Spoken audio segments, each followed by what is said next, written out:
Hello everybody and welcome to my channel. Victoria here at Radiant Moon Tarot. We are talking about the full moon in Leo.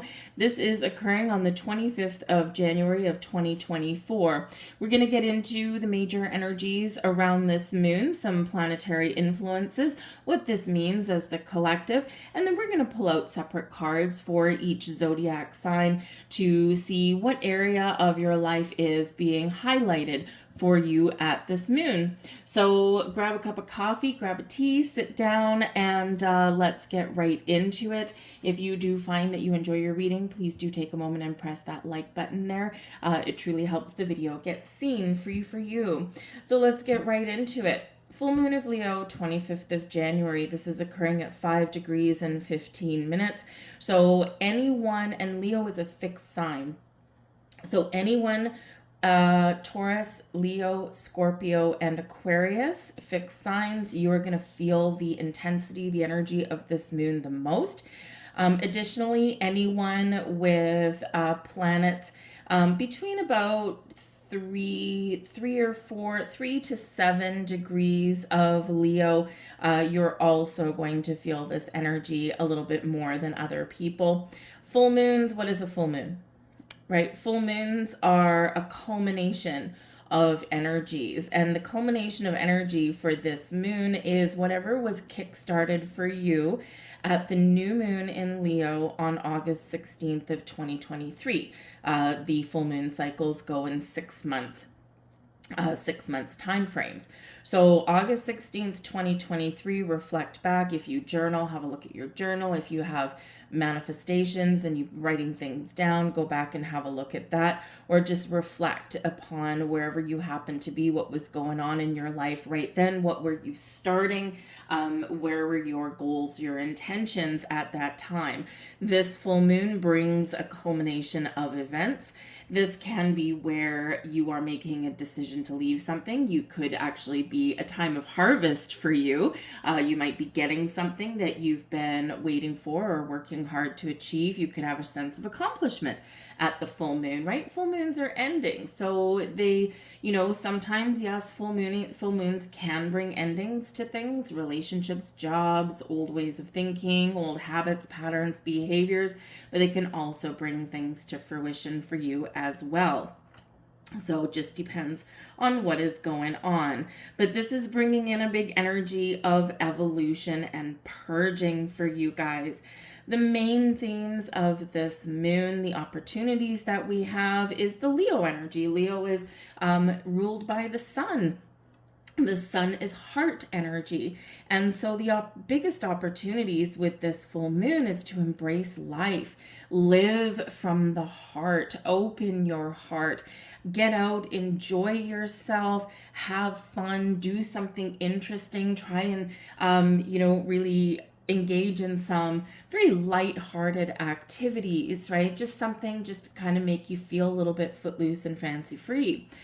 Part of the challenge with this full moon is going to be finding the balance, finding your balance within, things like, your work life, right, where you have to put your nose to the grindstone, and your personal life, where your time to play and your time to have fun and just enjoy yourself. And it's it can be very difficult sometimes to find that balance because life gets in the way. We've got real world issues that we need to worry about. But think about back when you were a child, how much you laughed, how silly you were every once in a while. So it's a great opportunity for you to try and really focus on making a little bit more space and time to feed your inner child, which we all have. This full moon is occurring just about 5 days after Pluto has entered Aquarius, and we are at the start of Aquarius season.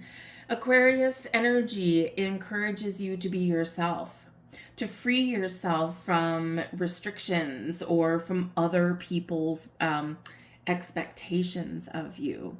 Sometimes we get caught in a trap, right? We all do it at some point in our lives. We get caught in a trap where we are living our life based on other people's expectations of us.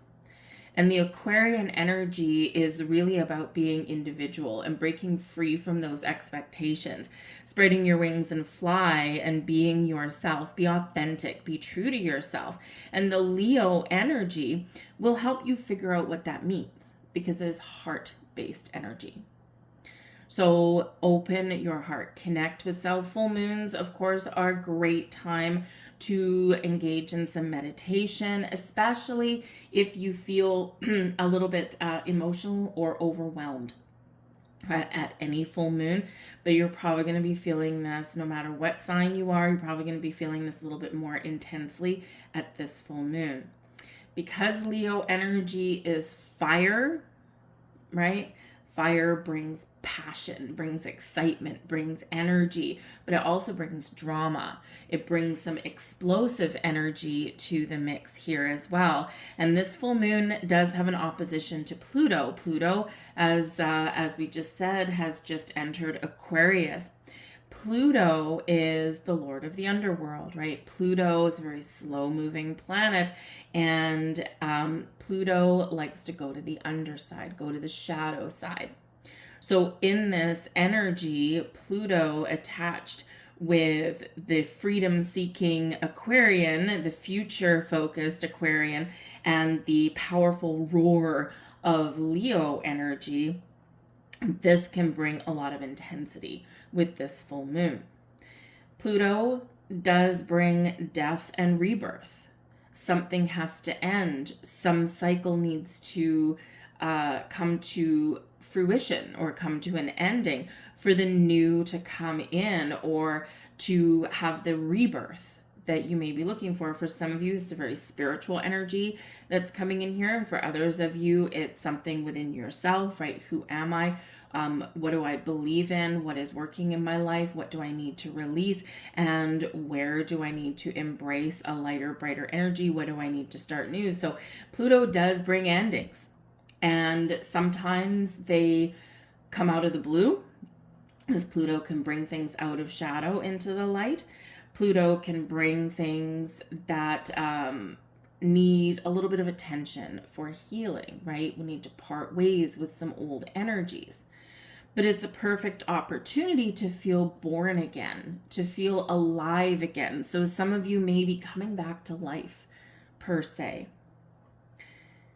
But you may be making a very important decision to put an end to something. And we quite often do leave things or make a decision to leave things. We leave mentally, spiritually, emotionally before we leave physically. But Leo energy can be very physical, right? Especially with that ruler of the sun.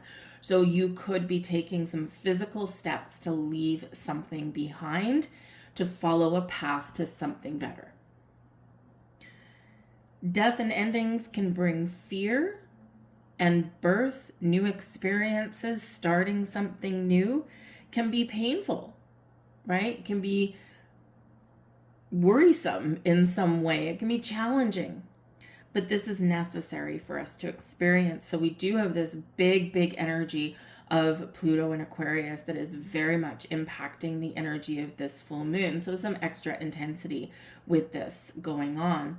And especially with Pluto being opposition to the full moon, the opposition energy gives us like a little bit of a tug of war, a back and forth, a back and forth, a back and forth.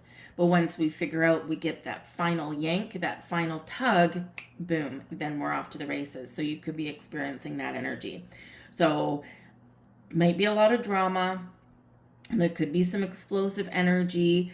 There could be a real final straw or final ending to something. Put it to bed, put it to rest once and for all, especially if something has been lingering in your life, or especially if you've been waffling between opportunities, or you're just being a little bit uncertain, back and forth, back and forth. You may get a huge dose of clarity. But we have a rebirth in peace, our ability to embrace our personal power, to take charge, and to recognize our true power that lies within us. So it can be a huge kind of epiphany moment for some people that this energy may bring in. And remember, the full moon energy lasts for, in its intensity, about 3 days before, 3 days after the actual event. So you're going to start to feel this full moon probably around the 21st. So really right at the time that I put this reading up. And you're going to feel it for a few days after. Some people can use the full moon to do some manifestation. I would, and I'm one of those people sometimes, because why not harness the extra intensity and power of the full moon? But I would probably, even me for myself, because I love full moons, they're wonderful. I have a friend that goes and hides under her bed pretty much because she goes falls to pieces at every full moon. She's very emotional about it.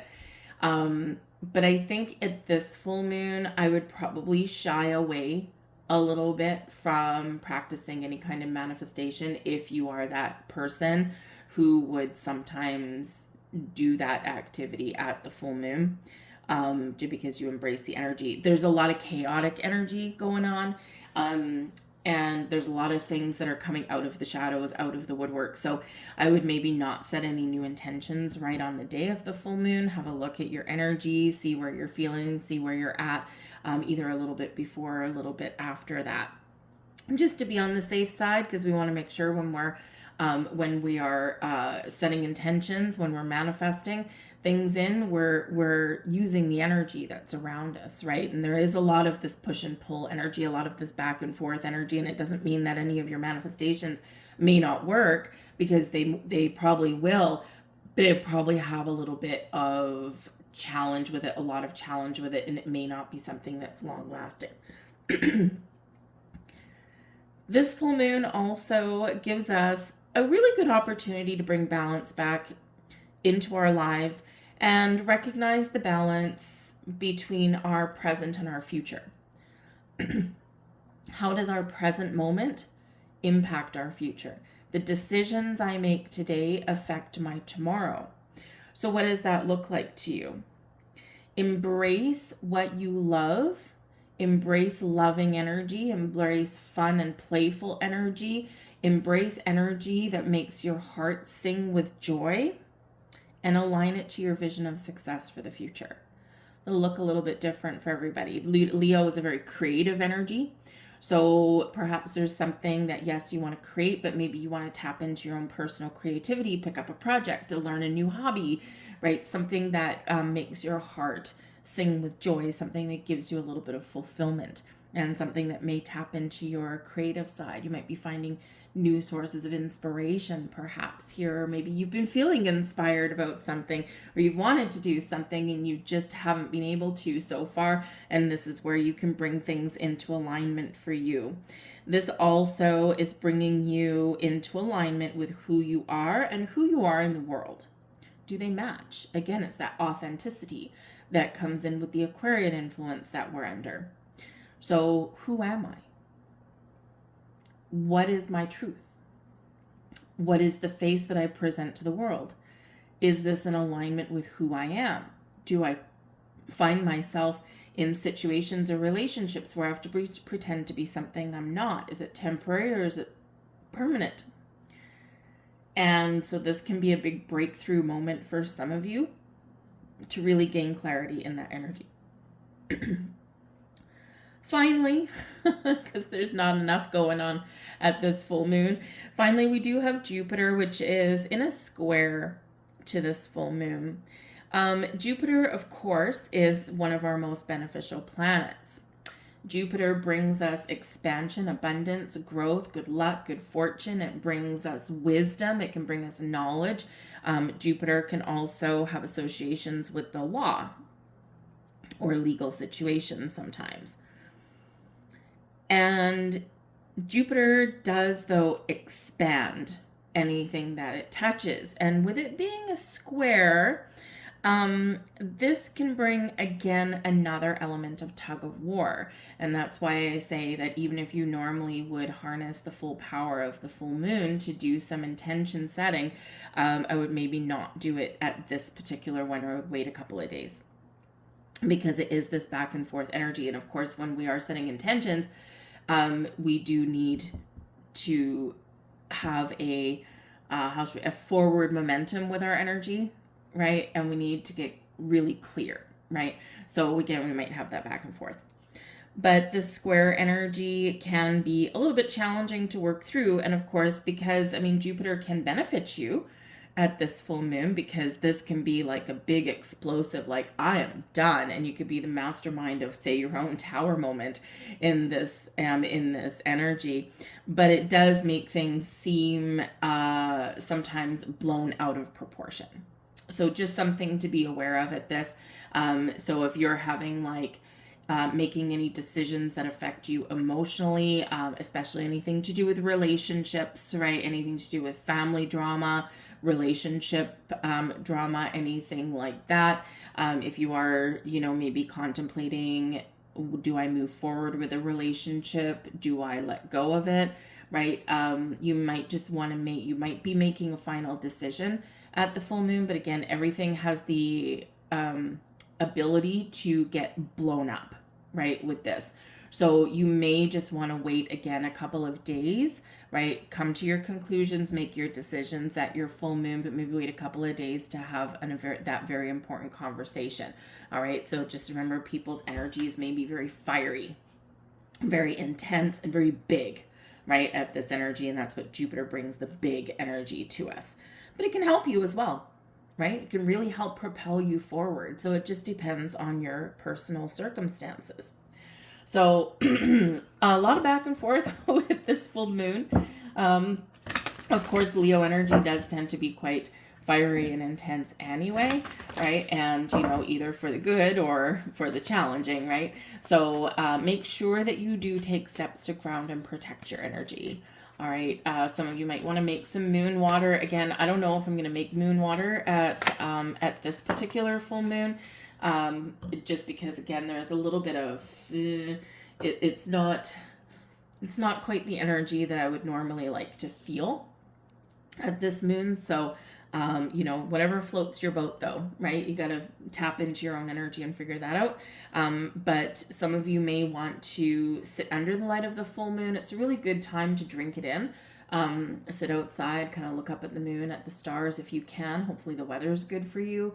Hopefully you can see it, because it depends on the time of day, right? So it's like the middle of the day for anyone in North America. So maybe on the other side of the world, you may get to see it in darkness, but it doesn't mean that you won't feel the energy. And of course you can see it at night. You just won't get that, get to see it right when it peaks. Get grounded, connect with nature is always a good thing. At a full moon, work with crystals. You might want to get some grounding crystals in there, or something that can transmute some energy. So anything red is going to be good. You may be getting some clarity, so quartz is always a good one. Tourmaline is also a good one to work with. Obsidian, if you can withstand the energy of it. Obsidian can be quite intense for some people. So doing some crystal work may help you as well. And of course, engage in some meditation just to kind of bring everything back to center. But let's see what we've got for a card for you guys. A personal issue reaches a resolution. Full moon in Cancer. Cancer has to do with the home. And it's very interesting that this energy should come out, right? Cancer does have to do with your home and your family. So again, we could be having some things go on in there, as we've already touched on, but a personal issue reaches a resolution. So whether this is you really making some important decisions that impacts you directly, like as a person, like internally, maybe something with a relationship somewhere. It's likely not career focused with this particular one, but it may be. Especially if there's any kind of drama, anything through there. But I feel like here in this energy, this is about you tapping into your own emotions, really understanding who you are, what you want, what is holding you back, what direction you want your life to go in, what you want to try new, what is going to make you feel more alive and connected with yourself and the world around you. And I feel that you're going to be figuring that out somewhere around this full moon. Cancer is the crab, And as we've talked about with all this energy going on around this moon, what we've talked about is the push and pull, the back and forth. And what does a crab do? Move sideways, right? Back and forth, back and forth. So I feel like here, anything that you've been going back and forth with, you're going to figure out which direction that you want to go in. You're going to figure out the answer for you. You're going to be getting that insight, and you're going to figure out, okay, yeah, this is what I need to do. This is what I want, whatever that happens to be for you. So instead of going side to side, back and forth, full speed ahead. So that's a great thing to have come up at this full moon. But the moon rules Cancer, so in this energy, Cancerian energy, again, is very centered around the home and the family, relationships of all kind, and nurturing them as well. So, this might be where you want to nurture the important relationships, or you could even possibly reconnect with somebody as well. So that's what I have for you guys as a collective. Let's get into each astrological sign. Make sure you do watch your sun, moon, and rising signs, right? Your moon rules your emotions, moon rules what's hidden, right? Your sun, where you're going, your sun sign, everyone knows their sun sign, and your rising sign is your ascendant. So if you don't know what those are and what your planetary placements are, you can pull free birth charts up online to get your accurate rising sign. You do need to know your time of birth, as well as, of course, the day and the place.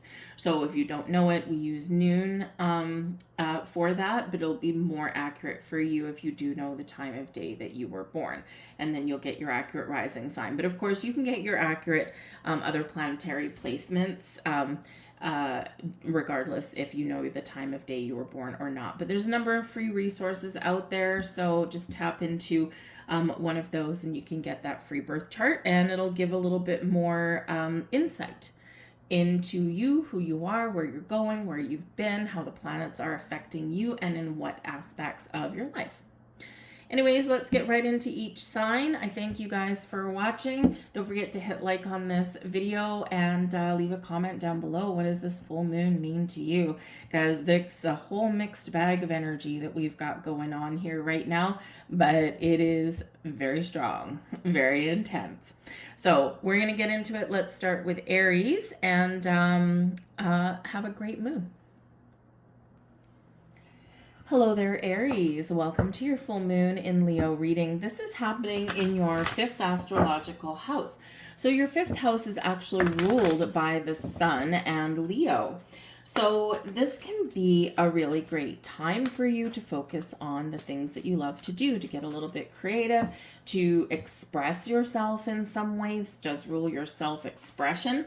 But this also, the 5th house always does bring an element of fun to it. And so you might be making decisions to figure out, how do I make more time in my life to have fun? What new things do I want to do? You might be finding new sources of inspiration at this full moon. This has to do with your hobbies, the things that bring you pleasure, joy. It also has to do with some love and romance. So with this, there could be some potential drama that comes up, okay? There could be an intensifying of emotions here as well, and that doesn't necessarily have to be a bad thing, right? Intensity of emotions can be that you are about to take a relationship up to the next level, but perhaps because we do have the influence of Pluto here, perhaps anything that has been bothering you in the relationship, or anything that you need to talk about that affects your future, is going to come up at this time. So, and Pluto energy does have to do with wealth, right? So it can have an impact or an influence on money, financial matters. So if you are in a current relationship and, maybe you're saying I love yous for the first time, or maybe you're talking about living together or getting married, possibly divorces as well, I gotta say, but there's something that comes to the surface, something that we talk about, we clear the air in this, and then we make a decision on how to proceed, how to move forward. So yes, with the energy of the full moon coupled with Pluto, Yes, some of you might be parting ways, but there can also be this deepening of a connection, like rebirth, reborn. So you could have second chances, or you could be taking something to the next level there. But in general, the fifth house is fun, but again, it is this big energy that's coming in. So sometimes emotions can run a little bit wild. So just be aware of that. We have conclusions are within reach, and we've got full moon energy coming in, eclipse energy actually. So eclipses do tend to bring about surprises and things. And so in this energy, we don't have an eclipse, but the energy of an eclipse would bring surprises, would bring very intense energy, can bring a lot of like explosive energy to the mix here as well. There may be something coming to fruition for you in your house of fun and love and romance that where you had set intentions around eclipse season that we had probably in the fall, okay? Or this can be where we do kind of find something that has been hidden, something that's been elusive. So you could get a little bit of a surprise, but ultimately there is some finality to something here. So a conclusion within reach for you, getting clarity, getting focus, maybe figuring out what I want to do, what do I want to change, what makes me feel alive, what makes me happy, essentially, in this energy. Now, we do have a Pluto card and we do have the crab. Okay, so interesting. So very much in alignment there with the energy that came in for the collective, right? The crab, back and forth, back and forth, back and forth, right? The crab tends to go side to side until we figure out what direction that we do want to go in.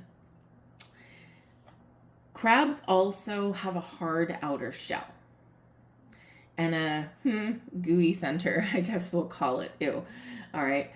So when we talk about, the crab energy having a hard outer shell, there could be something here where you may be letting your guard down a little bit, right?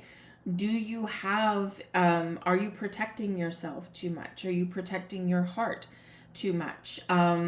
Do you feel like there's something that has been very challenging to break through, right? Think about breaking through the shell of a crab.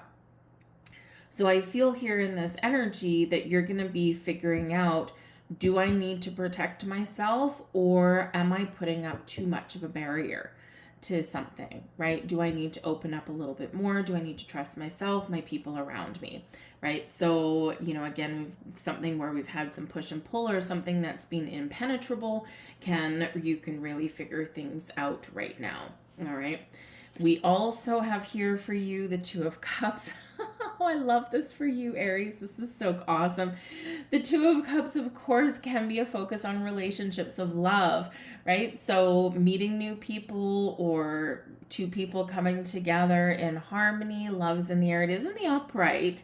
So, I do feel that even if you are parting ways with somebody, I feel this could be something from the past where you're getting a little bit of healing energy, right? Time to let the guard down, time to let go of a little layer of protection that you've got there. This can be something in your present moment, but I feel like in this energy, it's like if we are parting ways, it's with kindness and compassion with that, right? But it's two people like drawing the same conclusion. It can be there, right? Two people coming together with the Two of Cups. But I do feel here as well that there is, of course, a deepening of a bond between people, Two of Cups, soulmates, true love, right? Partnerships, right? But this can be other partnerships, can be friendships. So if you haven't seen a friend for a while, this might be where you reconnect with people as well, or you might mend a rift possibly here in this, right? With the Two of Cups, this is also about finding balance and making a decision. So where you've been indecisive about something, now here you get clarity, right? Where you've had imbalance somewhere and maybe haven't had time, or maybe your relationship has been a little bit one-sided. This is where you have the potential to bring things back together, restore the status quo, restore balance and harmony. And if you can't do that, then yes, we can have this parting of ways in that energy. But the Two of Cups is a wonderful, wonderful symbiotic card to come out here for you guys where this full moon is happening for you. Thank you. We'll get that one. Okay. So we've got some moon magic messages, and these tend to be a little bit of magical invocations or affirmations. I explore my wildness and dance in pleasure. Okay, have fun. What gives you pleasure and joy? And then we have, I am ready for something bigger, better, and brighter. Look at that energy coming in here for you. I leave that there for you, Aries. Good luck in this full moon. We're going to move on now to Taurus. Hello there, Taurus. Welcome to your full moon in Leo reading. So this is occurring in your 4th astrological house, which is ruled by the moon, and the ruling sign is Cancer. So just like we saw with the card that we pulled for the collective, there could be some things going on around your home. The home is where we feel safe and secure. This is where we build of the foundation of our lives. This is also where our family is, where our parents are, where our children are. So in this energy, you could have a matter that reaches a conclusion that centers around your home and family. Some of you, I've got to say, because we've got the energy of Pluto, which can quite often bring something to light, something that's been hidden, and because the 4th house can have to do with your ancestors, you could have some sort of family secret that comes to light for you. The last time I had a full moon activating my 4th house, I actually had some wild discoveries about my great-grandmother, actually, and where I have come from, and it was something that was never talked about back in the day, but about her magical practices and things like that. So it was really, really enlightening. It skipped a couple of generations, most likely because of oppression in those things. So there could be some sort of family information or secret that comes to light for you here, okay? But you might be really focusing on, how can I spend more time at home? How can I spend more time with the people that I love? And so you could certainly have some things going on around there. You might be considering moving where you live, right? The full moon can bring an ending. So some of you are contemplating moving to a better neighborhood, hopefully, moving to a bigger place, or maybe even a smaller place, because with this full moon in the 4th house, you could have like your children leaving home, right? And so now you could be like, okay, well, do we need this big old house? Or do we need something a little smaller to free up some resources and we don't have to clean it as much? So you could have some things going on there are some changes going on with who lives with you and things like that. So certainly things around your home, your foundation, your sense of security, and the things that go on behind closed doors. We have your hard work is paying off. New moon in Capricorn energy. Capricorn is all about your goals, right? Your goals, your dreams, sometimes your money. And Capricorn is where we are working hard. We're putting nose to our grindstone, where we're setting goals for ourselves and we're following through. Capricorn is very ambitious, very practical, and very down to earth. So whatever you've been working towards, whatever you've been working on, it's starting to pay off for you. So again, like we just said, right, maybe you have an opportunity to move to a better house or a different neighborhood. There could be something going on there with your family that you've been maybe working through some relationship challenges, that kind of thing. Whatever it is for you, this is an energy of success, right? So something is paying off for you, and this could bring new beginnings, a new chapter in your life in some way there. We have the unicorn energy coming in here for you, and this is out of the Pluto deck. So I feel like for one, the unicorn energy for you guys is you really recognizing how unique you really are. And we sometimes forget that, right? You are unique. You are you. You are an individual. Your thoughts, your ideas, your ambitions, your goals, your needs, your desires, whatever it is, They are unique to you. And just like we have this Aquarian influence going on right at the start of Aquarius season, this is you stepping into your own authenticity and finding your sense of self. Finding out who I am, what do I want, what makes me happy, what am I good at, right? So you are a unicorn, right? You are unique and you are individual. So you could be really celebrating that right now, or you could be getting like a little bit of an epiphany. But the unicorn energy out of this deck can also represent your inner magic, your ability to manifest things in your life, your ability to make the right changes, make all the right moves for you. Something unique and something special lies within you. This can be something that you're really talented at. So you could be really recognizing your true strengths, your true gifts in this energy. You could also be recognizing here that there's something in your life that is very special, and it's worth putting a little bit of effort into preserving it, saving it, fixing it, keeping it. It might be something small. It could be, a piece of furniture that maybe has been passed down to you through generations and you just love it. It might be a relationship, right? Whatever it is to you, there's something special in your life that is worth saving. We have the Page of Wands coming out here for you. So yes, for some of you, pages do tend to represent youth. And so yes, for some of you here, there could be something to do with your children, centered around your home. Maybe your children are leaving home, because the Page of Wands likes to venture forth on their own, right? New sense of life, new sense of self, new adventures, right? I'm excited to get out into the world, right? So we're moving forward, moving on with the Page of Wands. So, if you do have a child leaving home, it's never easy, right? But, you've done your work as a parent, and, your part of your job is to prepare them for the great big world that's out there. And so, yes, it can be a little bit challenging, and it can be a little bit bittersweet, most likely, but also exciting on one level, or maybe you're excited for them. The Page of Wands does also have to do with movement of any kind towards something new, possibly here, or towards making improvements somewhere. So it is a very exciting energy. It does show that something is paying off for you, and there is some forward momentum of some kind.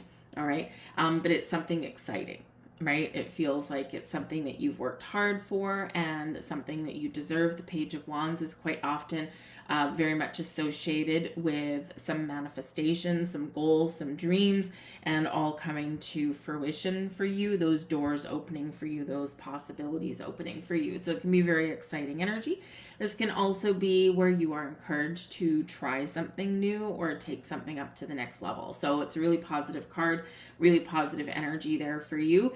And you could just be feeling like, a little bit of weight has been lifted off of your shoulders in some aspect, and you're moving forward, and you're just like, oh, I feel so much better, right? But you could be trying something new with that Page of Wands, especially with this Leo energy, right? What is fun? Because the Page of Wands likes to have fun, likes that a little bit of adventure. So if your hard work is paying off, you could have some success at work or something financial. Maybe this gives you a little freedom, Page of Wands, to go on an adventure, go on a trip, go on a journey, and otherwise live your best life in some way. So I'll leave that there for you guys. All right, good luck in this full moon. We're going to move on to Gemini. Hello there, Gemini. Welcome to your full moon and Leo reading. Now, we've got this happening in your third astrological house, which is ruled by Mercury, and of course, it's your sign. So you should actually be feeling a little bit more comfortable than some other people might be at this full moon. This is all about communication, thinking, your mind. You might be having some big ideas. This might be an opportunity for you to set an idea into motion. You might be having some very important conversations at this time, clearing the air. You could be very decisive in this energy, and you could be gaining some clarity and insight. So an open mind may be the key to your success at this full moon. The third house also does have to do with neighborhoods in your social life and also your perception of the world. So this can be where, you had previously seen something in a certain light, and now something is shifting and changing for you. You may find that you are no longer feeling connected with certain social groups. This can be online, because this house can have to do with some technology. This can be online. This can be in person. So you could be feeling a little bit of a shift there. Maybe you're feeling you're no longer connecting with certain people or types of people or groups. And this might be a time of change for you. You might be cleaning house in your social media, per se, right? Just cleansing and purging. It's like, who do I really want to see? Who do I really want to know what I'm up to, right? Who do I need to let go of? Who haven't I talked to in a long time? So you could be really cleaning some things up at this time in that there. All right. But yeah, something is shifting on how you view yourself, the world, your relationships. You could be changing how you communicate. And you could also, of course, be gaining clarity or having that all important conversation that can impact your sense of direction, where you're going in the future. And especially with neighborhoods, there might be some, just be aware, there might be some neighborhood drama, okay? Because this does have to do with your neighborhoods. We do have drama, we do have people. And this can be where your neighborhood can come together, maybe to help another neighbor that's maybe not doing, at their best right now. Or this can maybe bring in like some neighborhood gossip. Somewhere there could be like some sort of revelation in your neighborhood or something like that. So just be aware of that. If you have any secrets that you don't want to get out or something like that, maybe kind of keep a closed lip on there. We have be bold and make the first move. Okay, so what are you wanting to do? What do you want to try? Where do you want to resolve something? Okay, you might be the one that has to act first. So if you want to talk about something important in a relationship, you might be the one that has to bring it up. If you are feeling a little bit bogged down by like your social media and stuff, you are the one that's going to have to do something about that. If you want to try something new, right, you are the one that's going to have to take some action or initiative. Whatever it is, you are being called to action here. So whatever is prevalent and important for you, whatever's on your mind at this time, it's up to you to get the wheels rolling, to get the ball moving, to get something resolved, or to clear the path to start something brand spanking new. It's all up to you to make that first move, which can sometimes be a little bit challenging, and it can be a little bit, it can spark some fear sometimes, right? And this is where Leo energy of the full moon will give you the courage that you need to face your fears. We have Griffin energy coming in here, and this is out of the Pluto Oracle deck. And so what is in your shadow side, right? And actually it's quite interesting here. That almost looks like a lion. It probably isn't, but we do have a lion, what it looks like up there, and then a griffin. So I think that here that some of you are going to be, number one, yes, digging deep to find the courage to face your fears, okay, and to initiate something and possibly talk about something. But be aware of epiphany moments with the griffin, all right? Because there's something here that is very much linked, not just to your crown chakra, but to your soul star chakra. Okay, something here, because the griffin is, of course, not a real creature, right? The griffin is out of mythology. And actually, I do believe it is associated with a lion. I just can't quite put my finger on why. But anyways, it's a combination of like eagle spirit energy, right? Messenger spirit energy, and of course the heart of the lion, or needing to embrace power. So you could have some very powerful insights, some powerful messages, some spiritual downloads. Pay very close attention to your dreams at this time as well, okay? Because this is like, it can be very spiritual energy in here. So number one, I feel as though you're really embracing the courage to share information or to talk about something, but I also do feel like you're getting some very powerful insights or messages. So pay attention to all your signs, symbols, and synchronicities. We have the Five of Pentacles in the reverse coming out here for you guys. So this can be a time of improvement for you. This can be a time where you are looking at a different path, a different way.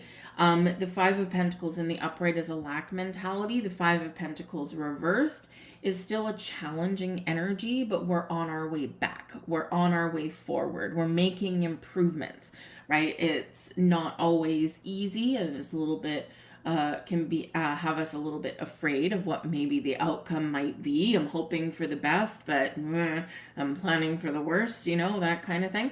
And so this can be where there are improvements on the horizon for you, but you need to look at things a little bit differently, or you need to shift your perspective. And the Five of Pentacles, very interesting that we have that coming in with your third house, because this can be a shift of your perspective. So whereas the Five of Pentacles upright is that lack mentality, of focus on what I don't have, what I haven't accomplished, what I haven't achieved, what's not working, right? And you're always called upon to look things in a different way, to ask for help, to see the bright side of the coin, to shift your perspective and see things a little bit differently, even walk in someone else's shoes. And this is what we do with the Five of Pentacles. We're starting to embrace a different mindset, a more positive mindset. And you could have something that is resolved here, or letting something go is actually going to bring you a little bit of relief. It's like, okay, well, I'm glad at least that's out in the open. Now everyone knows where we stand, and now we can move forward, whatever that looks like. And it can be something really positive, but it can represent a parting of ways with something here. So certainly quite the shift that is coming in here for you on some level. All right. But it's by your actions. It's because you have started something. You have initiated something. All right. So trust in the process. Trust yourself. Be a really good time for you to engage in some meditation, especially where this moon is landing for you, because I do feel as though you'll be getting like a lot of clarity here, when especially if you do engage in some meditation at this time. So there is your next card, and we have I am loved beyond measure. Great affirmation there for you, okay? Because for some of you, you might be going through a slightly rough time, or you have been, and you're trying to stay positive, or you're trying to shift things around a little bit. Just remember, tell yourself that in the morning or 50 times a day, I am loved beyond measure, okay? It's a great affirmation there for you. And this one always reminds me of Sagittarian energy, right? With the archer on there. Every day I focus on what is important. All right. We do get caught up in the hustle and bustle of life. We do get sidetracked, you know, we got like social media stuff going on, right? All of that kind of stuff. But that's fluff and flutter. It's not really important. What is important to you, focus on that. All right. I'll leave that there for you guys. I hope that you guys have a good full moon. We're going to move on now to Cancer. Hello, Cancer. Welcome to your full moon in Leo reading. This is happening in your second astrological house. Now, this is your money house, ruled by Venus and Taurus. So this is about your resources. Do you have everything you need? Are you looking to find more of what you need, right? You're looking to make some money. How do you make your money? How do you spend your money? How do you save for the future, right? Don't forget, in the Aquarian influence that we've got, right, it's very futuristic. So some of you could really be taking stock of your situation financially, or taking stock of your career path at the moment. And so this can be a great time to make some change, okay, in regards to your money and your resources. And of course, what you save for the future and how you set yourself up for success. This does also have to do with your assets, your property. So you might be looking at things you own. Now we can be going on two sides of the coin here. Some of you are looking at things you own and you're looking to cleanse and purge. You're looking to declutter your home, your environment. Do I need this thing? No, let's donate it. Let's sell it. Whatever that looks like. So you could be really in this decluttering kind of mode. Some of you could be looking at Maybe you've been saving up for something, you've wanted to buy something, and this can be where a little bit of magic can happen for you guys. So your hard work might be paying off, your dedication, your restraint, and to save some money might pay off for you guys at this time. And hopefully, with a little bit of luck, if there's something that you've been saving for, you might find it on sale, or you might get a little bit more of a bargain than what you had originally anticipated. But this does also have to do with your habits. So some of you are trying to embrace new habits, maybe get rid of some old habits, or recognize why you do certain things that you do. But this also has to do with your self-esteem, your self-worth. So I really do feel that some of you are figuring out what I'm worth, recognizing what you're worth, and if you're not getting paid what you're worth, woo, baby, time to shake things up just a little bit. Your commitment is being tested. Now, funnily enough, if you are in a workplace situation, right, how you make your money, if you're in a workplace situation and you are not being paid what you're worth, you're being undervalued, this is going to test your commitment. Because even if it's a company that you like, or a job that you enjoy, or maybe you like your coworkers and it's not that bad of an environment, but you're just not getting the money that you need, right? This is going to put a strain on your commitment level. So whatever you're committed to right now, there's some sort of test or some sort of challenge that you're going through. But I feel like here in this energy, you're going to be figuring that out, and you're going to be figuring out what to do about it. Do I stay? Can I resolve the situation? Do I have a second chance? Or, man, oh man, do I really need to put an end to something here? And this can be your spending habits as well, right? And you're trying to turn over a new leaf. You're trying to change how you spend your money. You want to set yourself up for success in the future, but it's challenging here in this energy, right? So one day at a time is really what it is. If we can get through one day, we can get through 1 hour, we can get through 24 hours, we can get through 48 hours, right? And the stretches where we are sticking to our goals become longer and longer, right? And so our little tests of faith or tests of willpower get a little bit longer as we go along, right? So things do come easier, because if you're trying to change any kind of habits, whatever they happen to be, it's not an overnight thing, right? It does take effort, and it does take a little bit of willpower, and it also takes going, let it go, let it go, let it go, right? So really give yourself a little bit of positive talking to in that. So, but there's something here that is being tested, but I figure in this energy that you're going to be resolving that. We have the energy of swallow here, okay? Now, this doesn't mean swallow, like swallow something. This represents a bird, okay? So swallows, birds in and of themselves, especially in divination tools here, birds represent busy energy. They also can represent a little bit of anxiety, right? Birds are always anxious about, building a nest and making sure there's room for their babies, and where are they going to put their nest? Is it safe there? And whatever. They're always busy. They're always doing something. They're always looking for food. So there may be something here where, you are feeling a little bit of anxiety, a little bit of stress in your life there. So, and this is going along the lines of your commitment is being tested.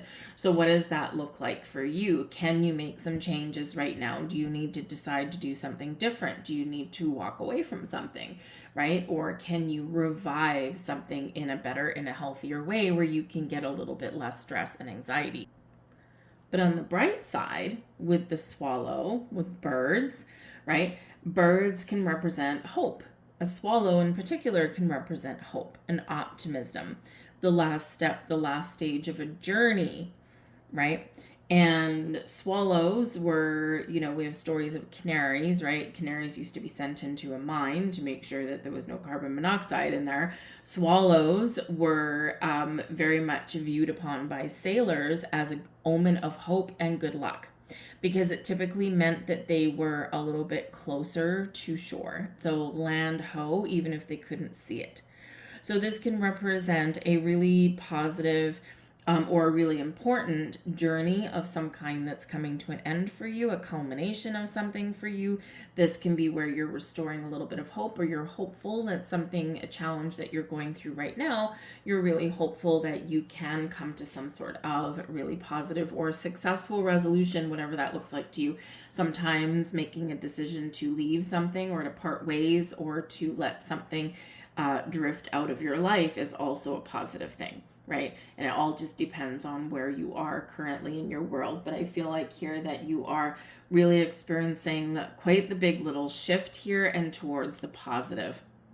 Oh yeah, we've got the Three of Swords there for you guys. So something certainly is being tested. Three of Swords is, where we do experience grief, we experience loss, or we have something that is making us sad or disappointed, something that's making us feel like maybe a little pang of regret, that kind of thing, something that, maybe, we want to kind of, cry in our, in our cereal, right, a little bit. So in this energy here, there's something here that is causing you a little bit of grief, or that is challenging you in some way. But the great thing with the Three of Swords is our pain is temporary.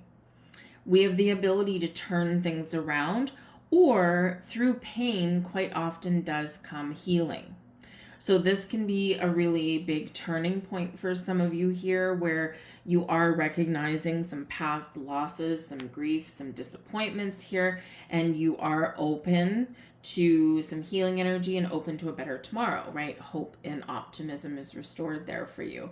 Some of you here, out of pain does come a revival or a rebirth of you and your energy. Okay. But yes, there could be something here that does get resolved. But we need to perhaps talk about something, process some emotions, and get things out in the open in order to make some change, or in order to have a resolution. All right. So yeah, the Three of Swords, not always the easiest card, not always the easiest energy, but we kind of saw that in here anyway. And with the Swallow, we do have some hope, even out of anxiety and stress. There's your next card. That looks like a victory to me. I will persist. My will is strong. So whatever situation that you're in right now, this is a great affirmation to say to yourself, right? Really speaks to your inner strength. I will persist. My will is strong. So keep on moving and never give up. And there's your next card. I explore my wildness and dance in pleasure. All right. Do something new. Try a new path. Get out and have some fun. I know if you're going through some challenges and difficulties and you're worried about things, it's not always easy, and it seems irrelevant sometimes to go out and have some fun or do something that lights you up. But the thing is we all need laughter in our lives. We all need joy in our lives, and joy heals us. Three of Swords, very connected with your heart, right? And where maybe your heart is broken, through laughter and song and dance and fun and pleasure, we find joy, and it's a healing. Laughing is healing. So even if you don't feel like it, all right, because some of you might be in a situation where you don't feel like going out and having some fun. It's like, no, I want to sit here and lick my wounds. This can be a key to turning things around for you. I'm going to leave that there for you guys. Good luck in this full moon, and we are moving on now to Leo. Hello there, Leo. Welcome to your full moon reading. This is in your sign. So, whoo, Leo. This is going to be really intense for you. It could be quite enjoyable for you, depending on what's going on in your life, but intense nonetheless. So this is, of course, occurring in your first astrological house. This is all about you. The first house is about yourself, your personality, your image, how you put yourself and how you present yourself out to the world, how you approach life, how you start new things, right? How you step into new situations. So you could either have a breaking free of something, so anything that's been holding you back, doubts or fears, or even people that have been holding you back from being who you really are and being authentic to yourself. So you could be breaking free from those situations or people or even thought processes, right? Some of your own energy. But this can also be a breakout for you, like a huge epiphany moment, a big dose of clarity for you. You could be just like, boom, letting your beautiful light shine, right? Whatever it happens to be for you guys, right? So I think you're really going to step into your true sense of authenticity. Now, sometimes what happens, and whenever we have moon cycles in your sign, okay, you could be doing something with your appearance. And so if you've been thinking of changing your hairstyle or maybe changing your hair color, getting a new wardrobe, right? We do quite often do the new things at the new moon. But you could have been contemplating something for quite a while. So this is where something may come to fruition for you. In this energy, it's like it's like, I'm done whiffling waffling here. I'm going to make a decision. I'm going to stick to it. So you could be, doing something with your appearance in some way. And it can be quite positive for you, right? So, maybe you have an old hairstyle and you're like, ugh, I'm tired of this thing. And you get something brand spanking new. So this can be great. This can be a really big shift of attitude for you and how you approach life or how you do enter situations. And, sometimes you come out all sparkly, all bright and shiny, and sometimes maybe not. We all have the shadow side, right? So, maybe you are recognizing certain things that you do, some patterns and behaviors that you do, and you could be looking to make some very important changes. But I do feel here that you are going to some sort of personal goal, some sort of important event or important situation or important relationship. There's something changing, there's something shifting in there, and it's important to you. It's something that personally affects your future and where you see yourself, where you envision yourself for the future. And if things in your life or people in your life aren't in alignment with that, then there's your breaking free energy there, right? So you could have a very important turning point in a situation or with a relationship in your life. Balance, spirituality, and practicality. And we've got Pisces energy coming in here for you guys, okay? So, when we find balance in our lives, one of the big themes with this moon, when we do find balance in our lives, we feel better. We feel more centered. We feel more whole. We feel as though everything's right with the world, right? We feel a little bit of synchronicity with things. So this is very important for you to balance your physical world, your goals, your ambitions with your spiritual self. Now, this can be finding some time for meditation. This can be, finding time to be a little creative, right? And maybe set some intentions with your creative prospects. But whatever it is for you, there is this balance that is necessary and that you're going to focus on in your world. And whatever is throwing your world out of whack here and causing imbalance here, I feel that you're going to right those wrongs. You're going to get things back into perfect synchronicity there. But find some time to spend some time with yourself. Find some time to have some alone time, or to meditate or engage in some spiritual practice around this full moon. Probably very much benefit your energy in a big way. We have the Griffin coming in here for you. Now, you are the second sign to get this one. I just don't remember who the first one was. It might have been Gemini, actually. But the Griffin,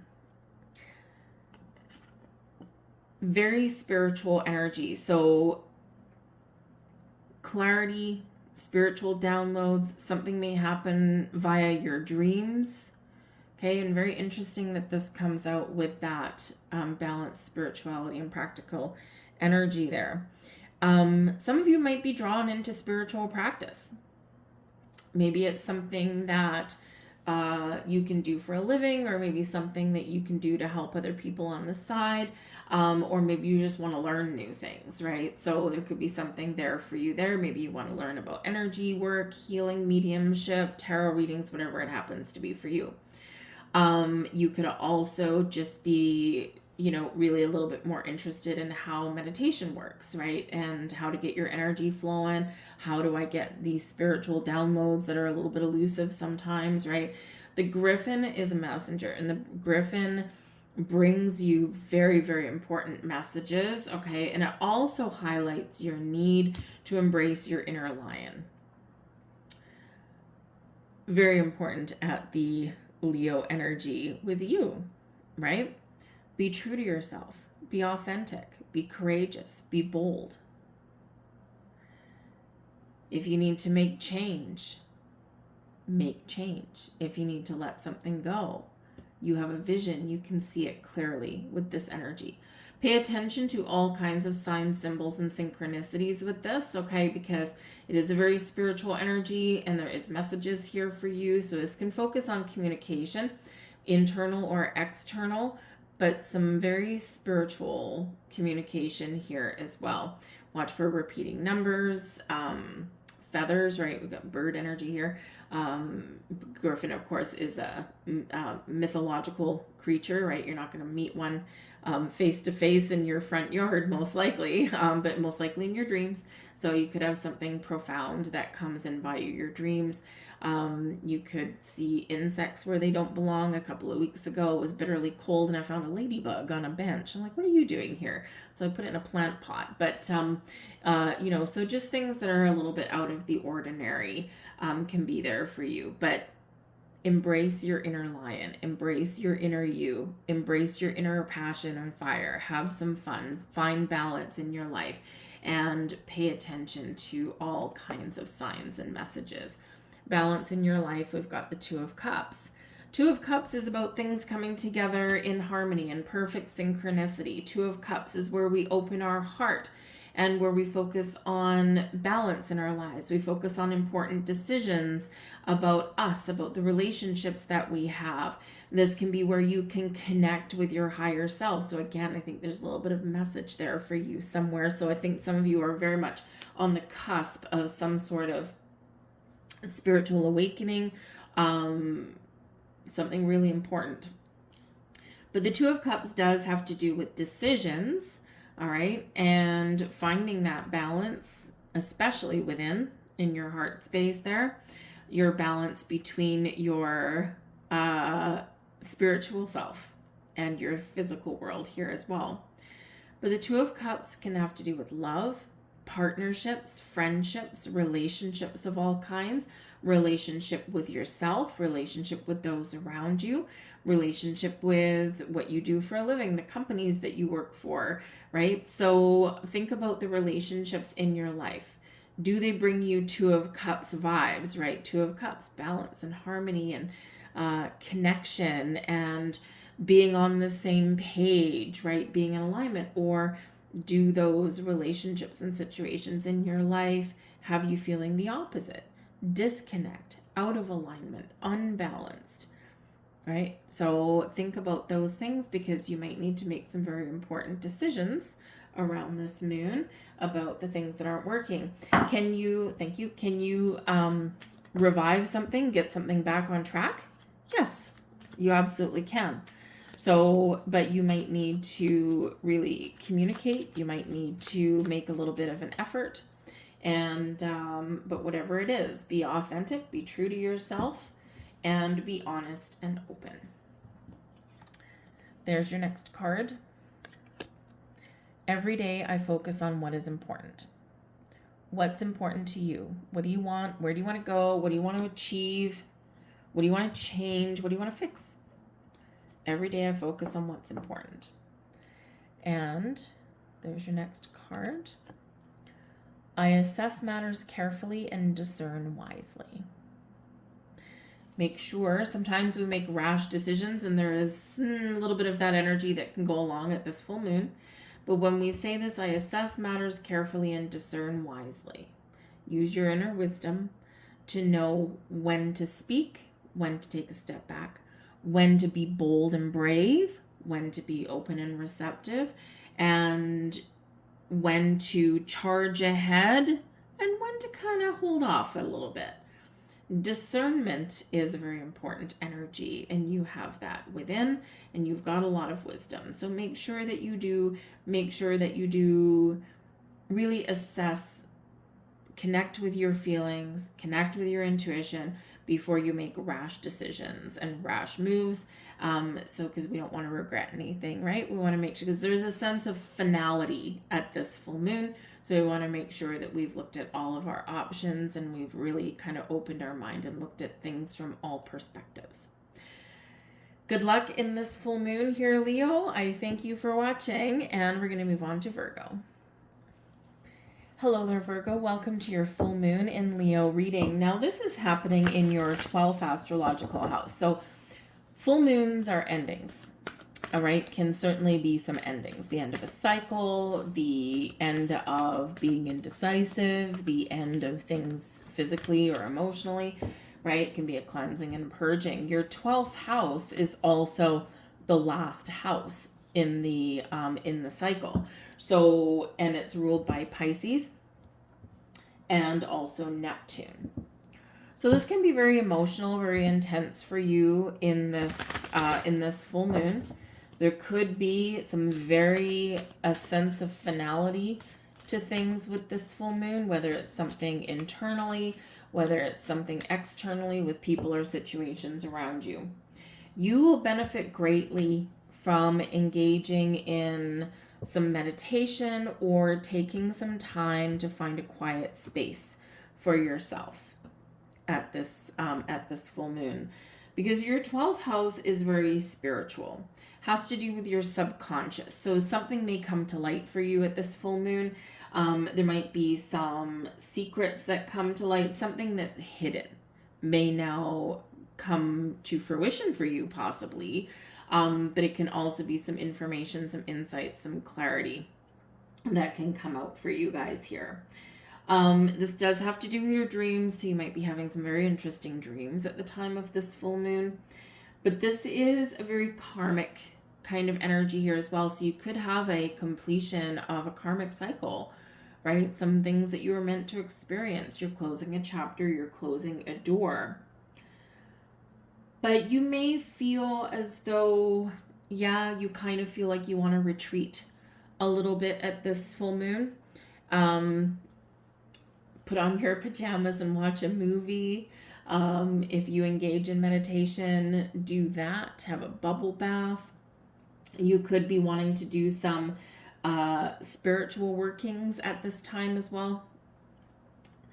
But something hidden may come to the surface for you. This can be something hidden within you. This can be some sort of secret externally from you that comes to light. You might be thinking about, what have I been hiding from the world? What have I been keeping to myself? What haven't I been sharing?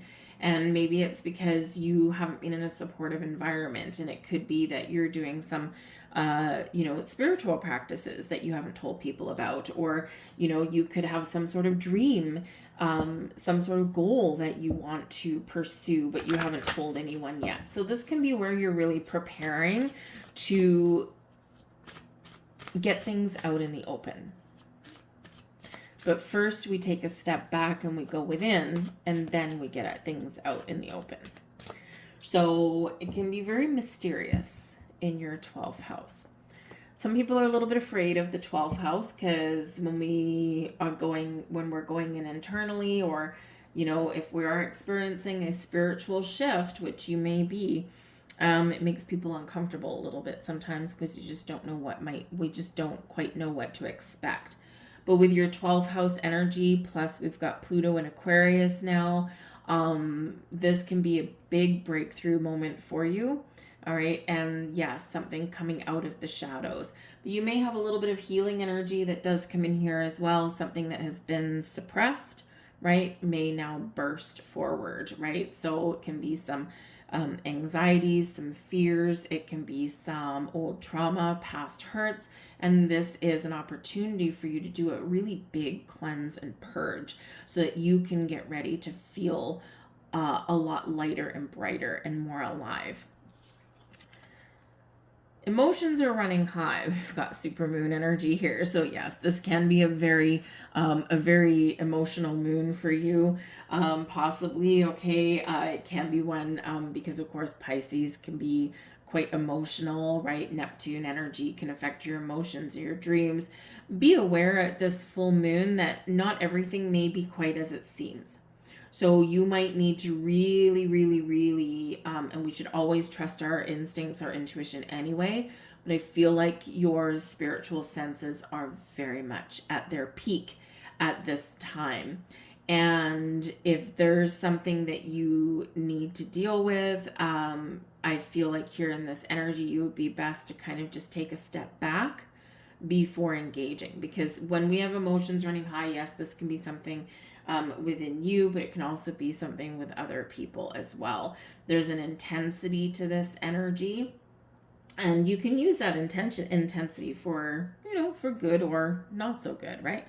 But you can also take a step back. So again, with your 12th house, we go in seclusion, we retreat a little bit. And so this might be what you're doing here with this full moon. You're like, I just can't deal with the drama. I can't deal with everyone else's emotions. I'm feeling my own sense of emotions, intensities at this time. So I just, I don't need to take on anyone else's burdens. So there could be this little bit of, I'm just going to go and hide from the world a little bit at this full moon. All right.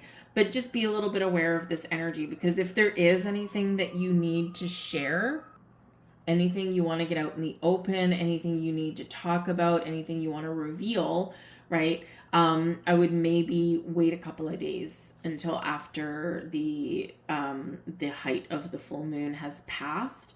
It just might be a little bit easier for you when some emotions die down, when they settle down a little bit, because otherwise, in times of heightened, intense emotions, sometimes people say things that they kind of regret, or they wish they could take back a little bit. And it can be a little bit more of an energy of potential for misunderstandings, right? And so we don't want to do that, right? Because we're emotionally charged more than anything. So just be aware of that. You might want to keep something under wraps for a couple of days, and then get something out in the open. We have house cat energy coming in here. All right, now this is messages from the Oracle of Pluto. House cats, of course, are very linked to spirituality a little bit, right? Cats are quite often like familiars, right?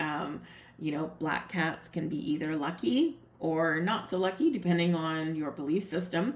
I consider them very lucky, and I actually have a brand new black kitten. So I actually have two of them, but not both black. But anyways, so cats can be quite spooky sometimes, right? Because they are very connected with the spiritual realms. They have senses that humans aren't necessarily in tune with. My cats the other day spent about 2 hours staring at my bathroom light, and I have no idea why. I couldn't figure it out. But anyways, something there. And a little secret society or something, I don't know. So cats have this sixth sense. So trust all of your senses, including the ones that don't make sense. All right. Very spiritual energy in your 12th house. Okay. And your 12th house has to do with the afterlife, right?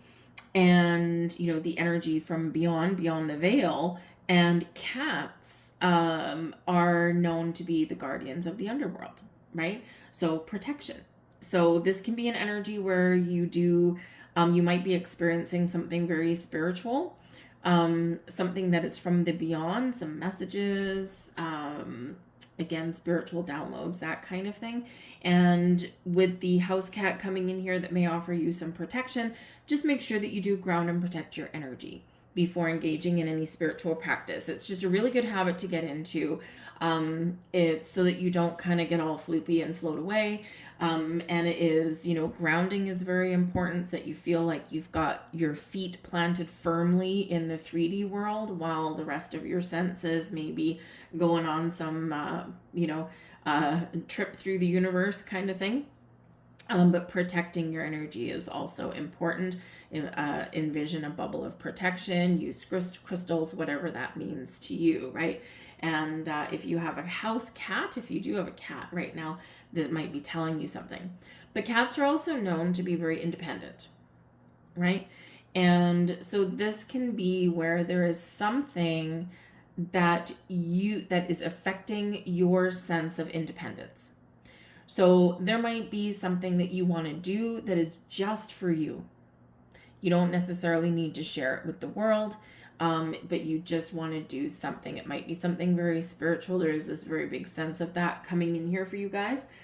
It could be something that you've had like this burning dream, this desire, and it's something that only you understand. And it's something that you don't need anyone else's involvement with, right? It's an independent energy. You again may have been hiding something from the world, and you might be getting prepared to share some information with people around you.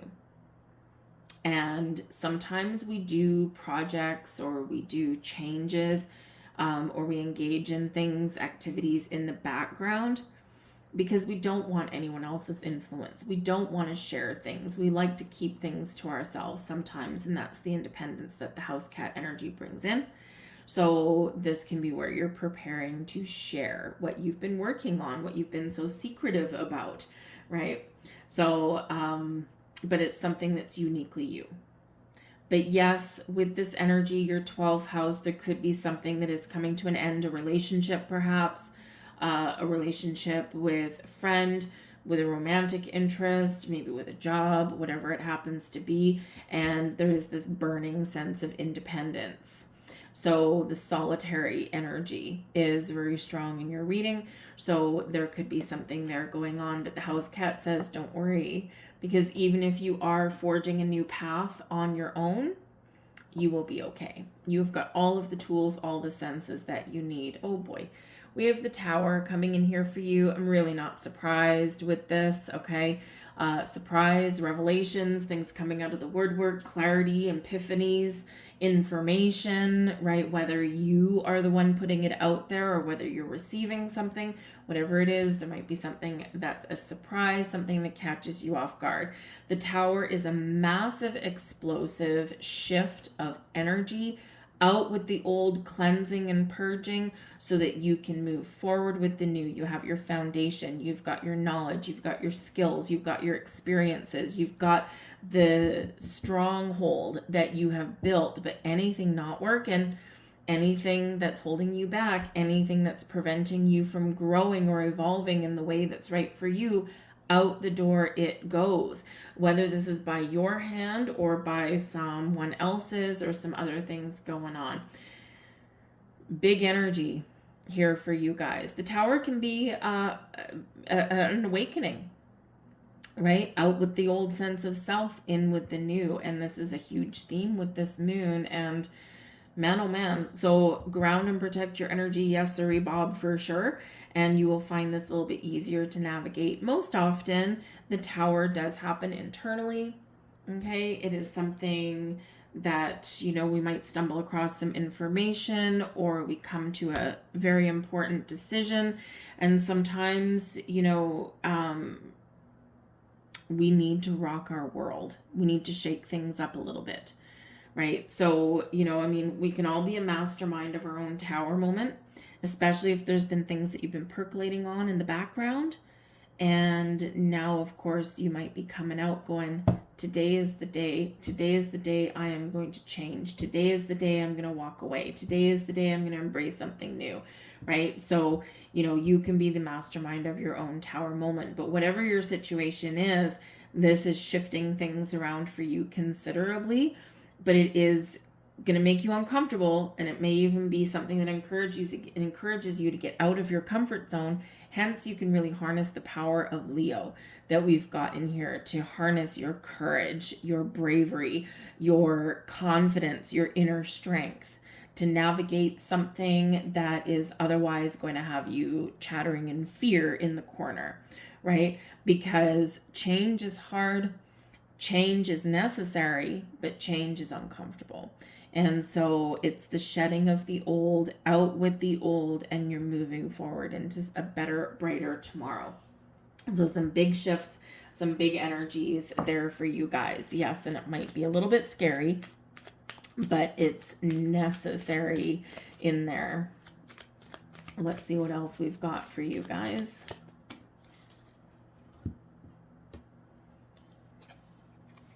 And there's your next card. I can guide and lead others wisely and with love. Nice little affirmation for you. And there's your next card. It looks like we have a rabbit. Hop to it. I choose to take a higher perspective and widen my views. Very 12th house energy right there, right? Higher perspective. Connecting with source, connecting with your higher self. Looking at things a little bit differently, maybe even making some change. Leave that there for you guys.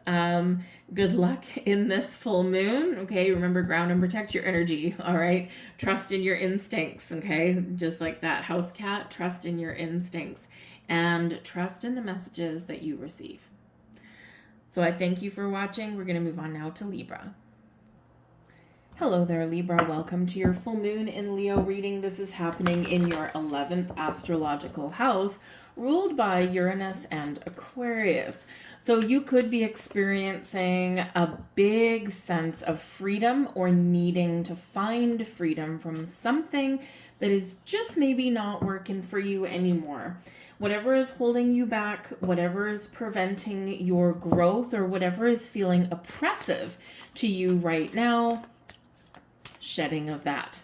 So this can be people, it can be situations, it can be belief systems.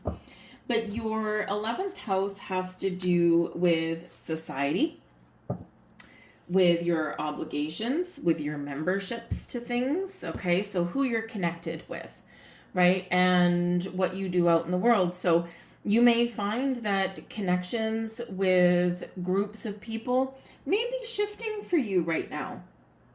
Maybe you're looking to connect with new people who maybe are a little bit more on the same wavelength as you right now.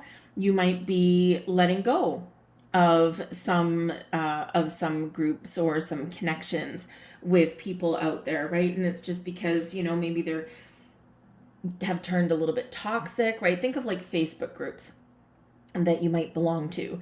And it's hard to find good ones because sometimes they do tend to turn a little bit toxic or judgy. So you might be finding ones that are a little bit more in alignment with who you are. And you might find that you are drifting away from some that just they're not floating your boat anymore. With this energy here, the 11th house also has to do with your wishes. So you could be really recognizing what are you wishing for, what are you hoping for the future? And saying, okay, well, if I want this in my life, I'm going to have to let go of this. So you have your sights set on some wish, on some goal of some dream, but you know that where you are right now, something is holding you back. So again, a big sense of freedom in this energy.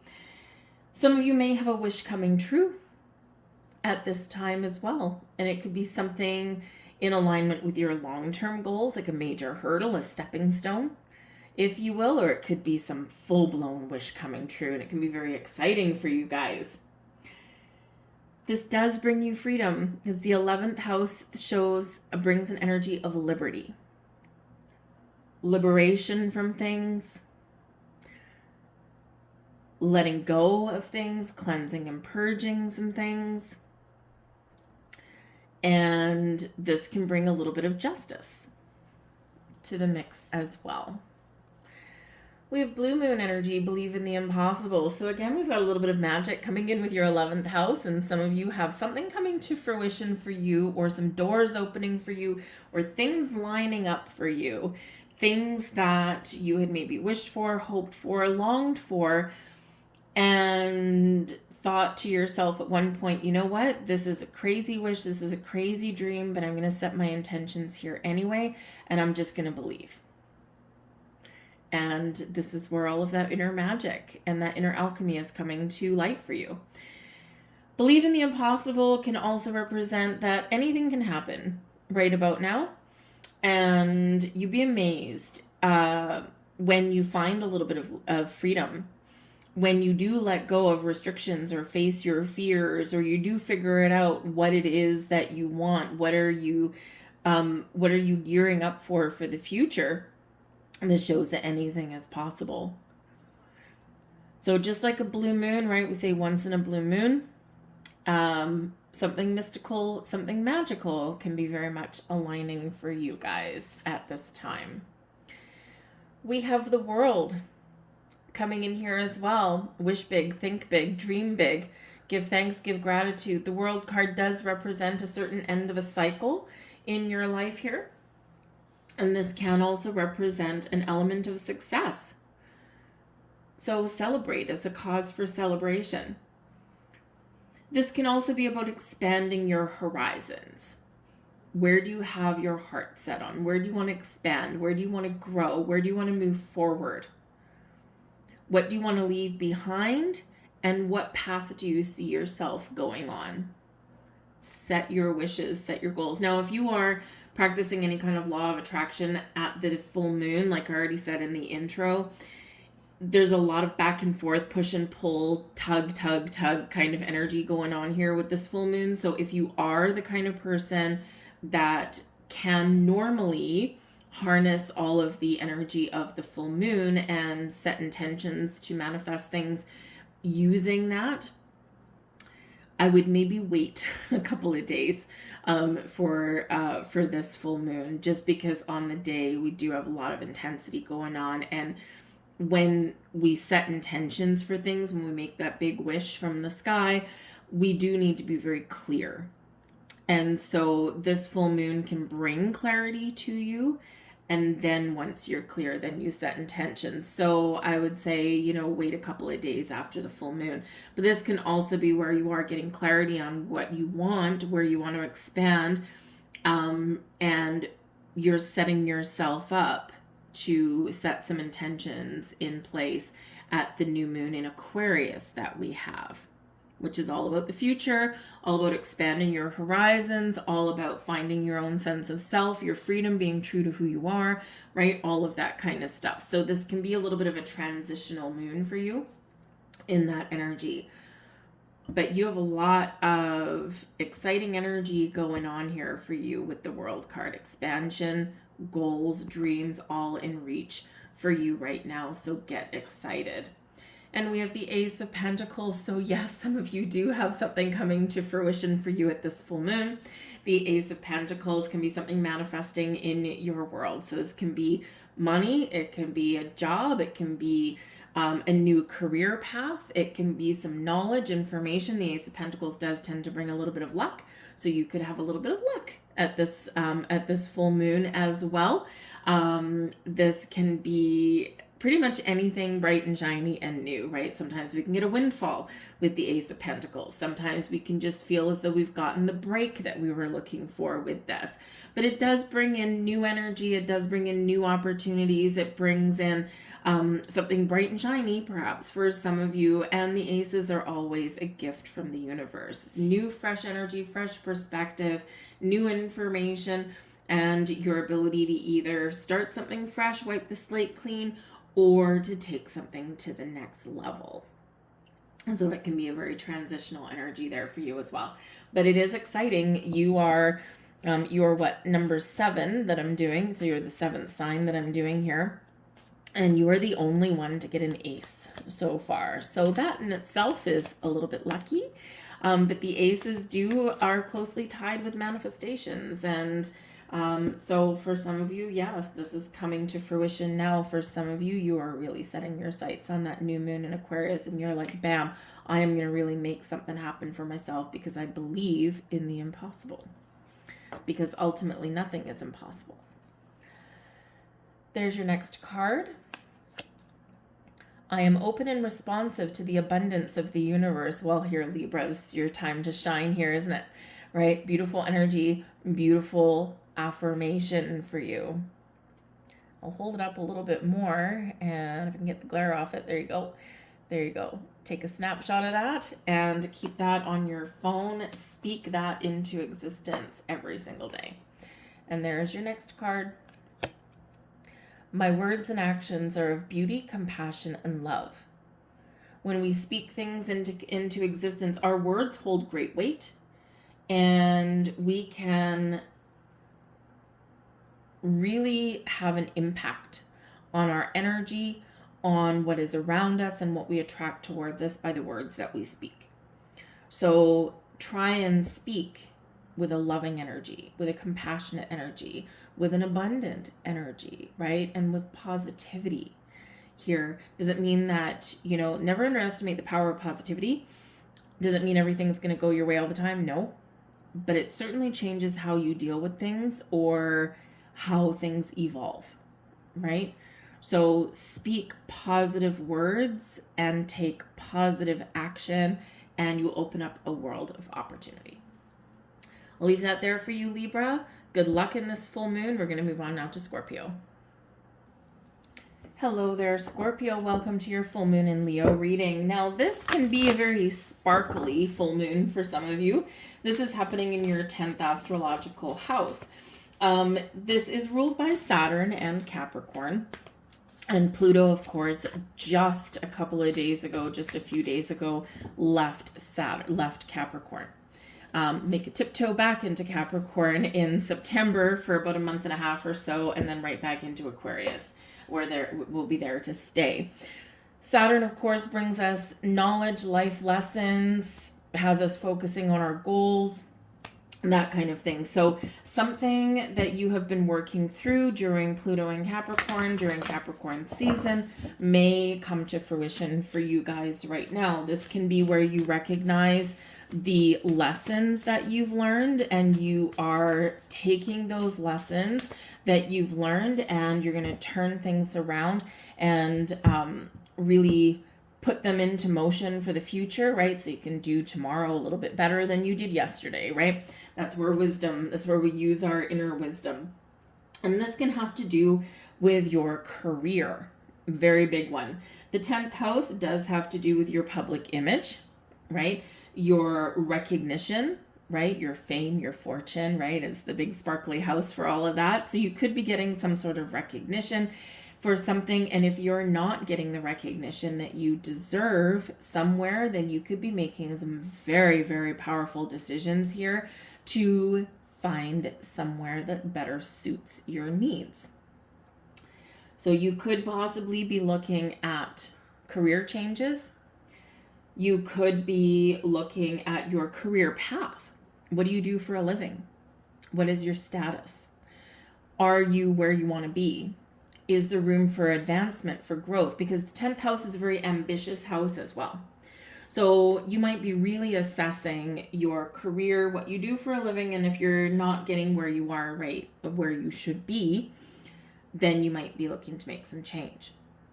But I do feel in the 10th house energy that some of you may actually be getting some sort of rewards or some sort of recognition for something that you have accomplished. So this can be something minor, or it can be something that brings you some financial rewards and some advancement. Sometimes all we need is to hear our boss or our company recognize us for all of the hard work, effort, and dedication that we've put into something. Sometimes that's all we need, right? So you could be getting that there as well. But you could be really focused on your long-term goals,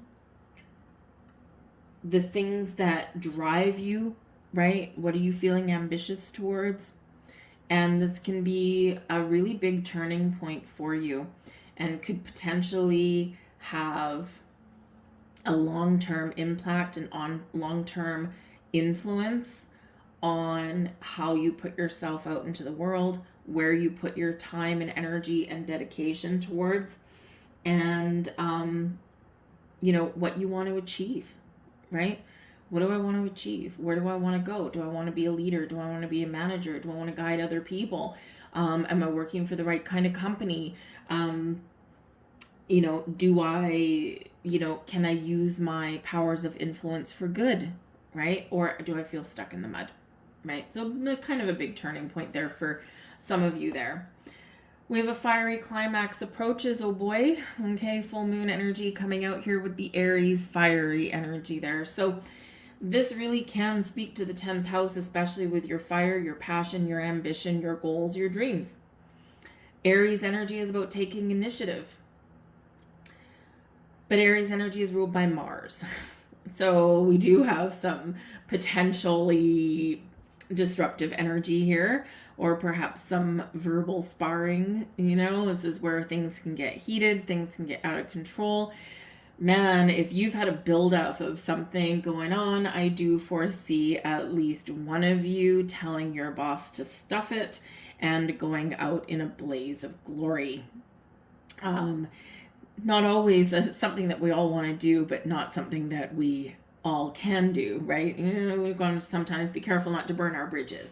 But hey, if that is what something has come to, it can probably be a significant turning point for you. All right. But there's something here that is coming to fruition for you, or coming to a climax for you here. All right.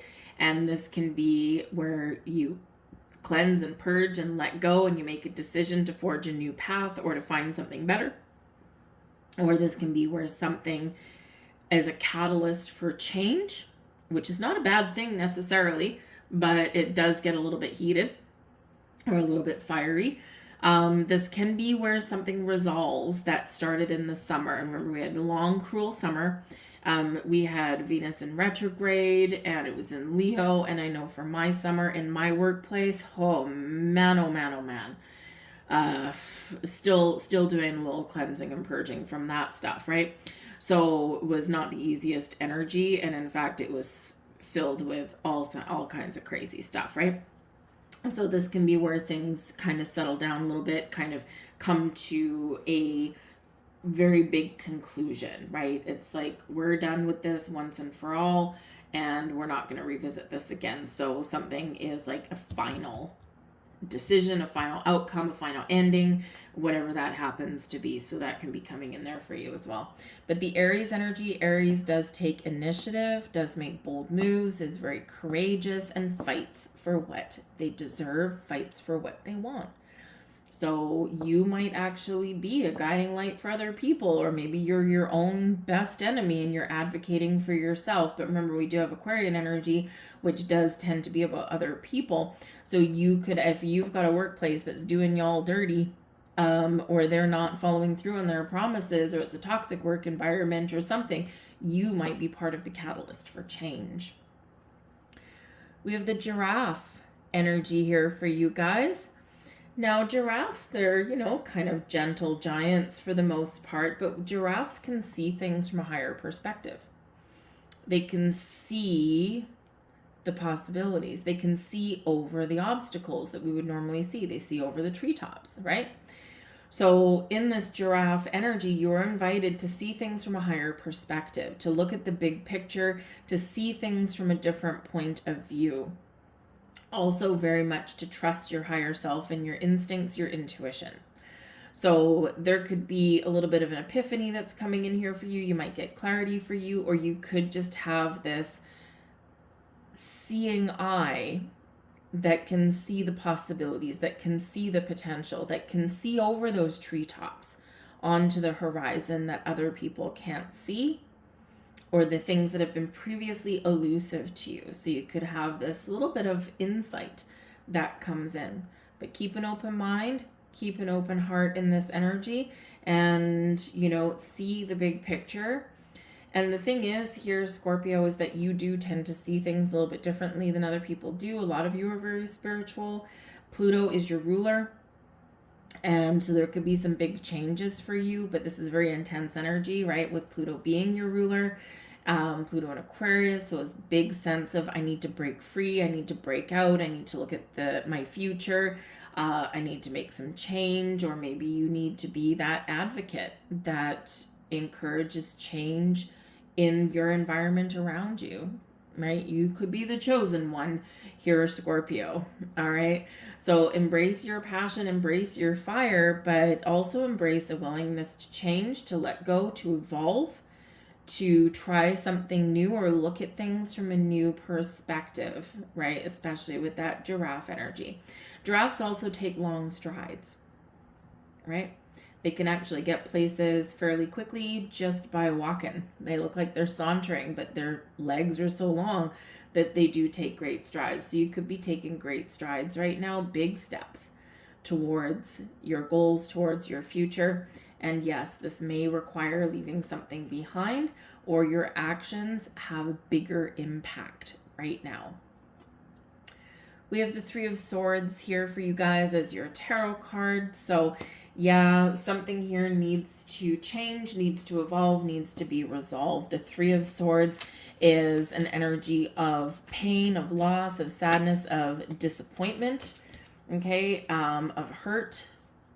And so this full moon can actually bring a healing energy. Something that's been broken has the potential to be fixed. But this is not without its own challenges, right? The Three of Swords are, something needs to be broken quite often for it to be rebuilt in a better way. So whether you are healing, whether you are letting things go, whether you have the ability to fix something, right? It's something that is really important to you, and something that is very attached with your emotions. You feel passionately about something here. And whether you can fix what's wrong or not will dictate how you can move forward. So go within your heart. What is causing you grief, sorrow, pain right now? What can you fix? What can you heal? And what do you need to make a conscious effort to detach from, to let go of? The Three of Swords, yes, pain and heartbreak and disappointment and all of that fun stuff, right? But it's a temporary energy. So don't hold on to that which is no longer serving you. And we say that in these cycles, we say that at the moons, but it's very prevalent for you right now, especially with Pluto, your ruler, that is now in Aquarius, really having you focus on that future, really having you in this sense of rebirth, renewal, growth, evolution. But something's got to go, something's got to end, right? In order for you to find your freedom and find your path forward. So a little bit of meditation may actually do you a world of good at this full moon. But there's your next card. I let go, I release, I am within perfect possibility. Cleansing and purging. And there's your next card. You can barely see it. I seek truth and act upon my realizations. Be true and authentic to who you are, and you will never go wrong. Leave that there for you, Scorpio. Good luck in this full moon. We are now going to move on to Sagittarius. Hello there, Sagittarius. Welcome to your full moon in Leo reading. Now, this is happening in your 9th astrological house, ruled by Jupiter and Sagittarian energy. Now, of course, we do have Jupiter kind of squaring off with this full moon, right? As we said at the beginning. So this can, kind of give you a little bit of a tug of war, so to speak, a little bit of back and forth energy, a little bit of uncertainty. Can also expand things, so it can make things a little bit blown out of proportion. So just be a little bit aware of that, okay? Because things can get a little bit out of control. So if you feel that things are getting out of control, or that things are, going way next level, you might want to just take a step back a little bit and go and cool your heels, right? Cooler heads shall prevail. But in your 9th house, this is about big ideas. So your big ideas can be bigger, right? This can be where you are learning things, right? The ninth house has to do with our education, our philosophy, our wisdom, even, right? Especially that Jupiter energy, right? So you could be looking at ways to expand your horizons for your future. Maybe there's some things that you want to learn, but you could also be recognizing some lessons and life lessons that you've already learned. You could be really using your wisdom and your experience that you've already attained in your world to make some really big plans for the future. So it's a big, big energy here for you, but not without a little bit of back and forth to it. Some of you here, you are getting some major epiphanies at this full moon, because the ninth house does have to do with your higher mind, has to do with your spirituality, your religion, your belief systems. So you could be having a big shift in your belief systems. You could also be having a look and seeing, how can I incorporate my spiritual beliefs with my traditional religious values? Can it be done? Yes, it can. Remember, we're all from source. And there are certain traditions and structures and things that we've grown up with that we have hold a deep connection to. But then there's also this bigger aspect of belief systems that are more, I don't want to use the word new age because that kind of sounds a little bit floopy sometimes, but it's more, I don't know, open-minded, more evolutionary. And Saggy, this is you, right? Jupiter is your ruler. And so you could be really having a look at your belief systems and saying, well, I want to keep these traditions alive. And I still believe in these things, but I also believe in these things. So you could be kind of like having a melding of the mind a little bit here. And yeah, there could be a little bit of evolution there, right? Because there might be aspects of your traditional beliefs and upbringings and values and things like that that just don't work for you anymore. And you're incorporating the new into there. So you could be, really kind of like a little bit of a crossroads, so to speak, especially with that push and pull, tug of war energy that we do have going on. But then I think that you will get clarity and that you'll be like, nope, you know what? This works. This doesn't work. This is what I want to keep. This is what I want to let go of. And this is where I see myself going into the future. But some of you could be considering going back to school as well, or you could be looking for ways to turn a big idea that you have into reality, into fruition. Some of you might have those doors, those portals opening for you right now, and others you're going to keep an eye out and you're going to keep an open mind. But this is an energy of expansion and growth for you as well. Some of you would be very well served by doing a little journaling. If you don't already keep a journal, then you might want to start a new one. But there's also a little bit of reflective energy here for you guys as well, I feel. So if you have been journaling for any length of time, it's a good time to kind of flip those pages, turn those pages backwards and see, number one, how far you've come on your journey, especially your spiritual journey. But you can quite often get some insights in engaging in that reflection. So you might just want to go back and revisit what you've already written down. You might get some answers there because sometimes we forget what we've written down. We don't always have time to go back. But some of you might be traveling at this time. There could be some travel disruptions. I hate to tell you. If you're in North America, right? If you're in Northern Hemisphere, we do have winter that is here. So just be a little aware of that. There could be some travel disruptions, but some of you could be planning a trip, planning a journey, maybe overseas or to a different country. And it's not necessarily right here, right now, but maybe something that, you know what, this is where I want to go and this is why, and this is what I'm planning for. So it can be really exciting for you in that. We do have emotions are running high, shocking. Okay, remember Jupiter expands everything it touches.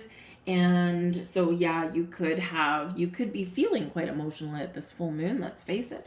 But you could also have situations around you that, you know, can have the potential to get out of control. So just keep that in mind. Take a step back, you know, try and avoid some drama. When tensions run high or things do get a little bit heated or emotionally charged, this is where things can spiral out of control quite quickly. And this is where we can, instead of, you know, having a little rift or an issue that we need to mend, this can end up in a giant chasm. So take a step back if things are getting a little bit too emotional. Come back later, right? So a little bit of discernment as to when to have a conversation, when to break it off, and when to continue. All right. But yes, this can be a very emotional full moon for you, but this can be really positive for you as well, because you could be cleansing and purging, as we've already said. What do you feel strongly about at this time? What do you feel strongly against at this time, right? Let those things go, right? We don't want to run that tug of war forever. So, but really get in touch with your emotions. But I also do feel that there is like some big epiphany coming in here for you guys as well. And we have the house cat coming in here so the house cats in general are very spiritual. Okay, they can be. They're very mystical, a little bit weird at some point. They are, have been in history, especially by like the ancient Egyptians, right? Very closely tied to the afterlife, the guardians of the underworld. And cats do have this sixth sense. And we can't always, as humans, explain it. So if you have a cat, your cat might be going a little bit loopy-doopy at this time. Your cat also might be seeing things around your home. So just pay attention to your cat, because they can see things that you can't. They can be a little bit magical. But there could be something here where the house cat energy is actually providing you protection from something that may come to light. And remember, we do have Pluto energy. Pluto is the lord of the underworld, so to speak, right? So this can be a reminder for you to ground and protect your energy, and you know, to just be a little bit aware that there might be something that is brought to light for you. But no matter what it is, you are guided and protected. Remember, we got spirit, angels, guides all around us. Some of you might be considering, even though it's not in your 9th house really, but some of you could be considering getting a pet. Maybe you're considering getting a cat. But cats are very independent. And in your 9th house, you could be embracing a very independent way of thinking. And considering your 9th house can have to do with like your religion, your belief systems, your spirituality. This is where you can be very encouraged and reminded to do and engage and to believe in what is right for you. What works for you as an independent being, as an independent soul, does not necessarily line up with what someone else believes in. So whatever your belief systems are, however they are evolving, whatever is not working for you and whatever you want to explore, it is right for you.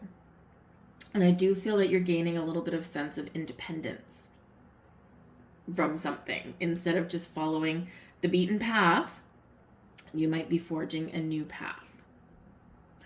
And this is the path that you are on. You're on a personal journey. And I feel like you're going to be stepping into it bigger and better and brighter than you have been in the last little while. We have the Knight of Pentacles.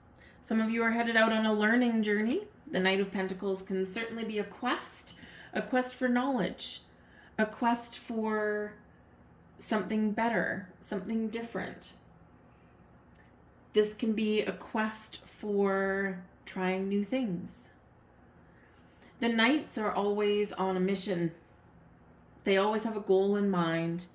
And the Knight of Pentacles especially savors the moment, enjoys the time, enjoys the journey, and pays very close attention to details. Nothing escapes the Knight of Pentacles' keen eye. So you could really be coming into some knowledge right now. This can be where your hard work, your dedication, and your perseverance and your patience can pay off for you right now. But you could be moving forward and expanding your horizons in some way with this. The Knight of Pentacles does bring in an element of success, but it can also bring things in here for you. Your hard work is paying off. You could be finding money, possibly. You could be finding new sources of information, expand your knowledge. You could be leaving something behind. The Knights are always moving forward, at least in this deck, right? So, you know, moving forward, leaving something behind because there's better things ahead for you, whatever that looks like to you. But you could have some opportunities, invitations, possibilities, doors opening for you at this time as well. Gifts headed your way with that Knight of Pentacles. But free and clear, move forward. Remember, not everything happens all at once. Sometimes things take a while to come to fruition, or to open up for you.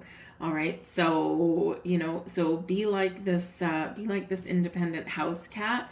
And if there's no action going on, just kind of sit back, have one eye open, as cats tend to do. Be ready for action, but in the meantime, just chill and relax, and then spring into action when is necessary for you. But I do feel like you are moving forward in a very, very positive way, whatever that looks like to you guys.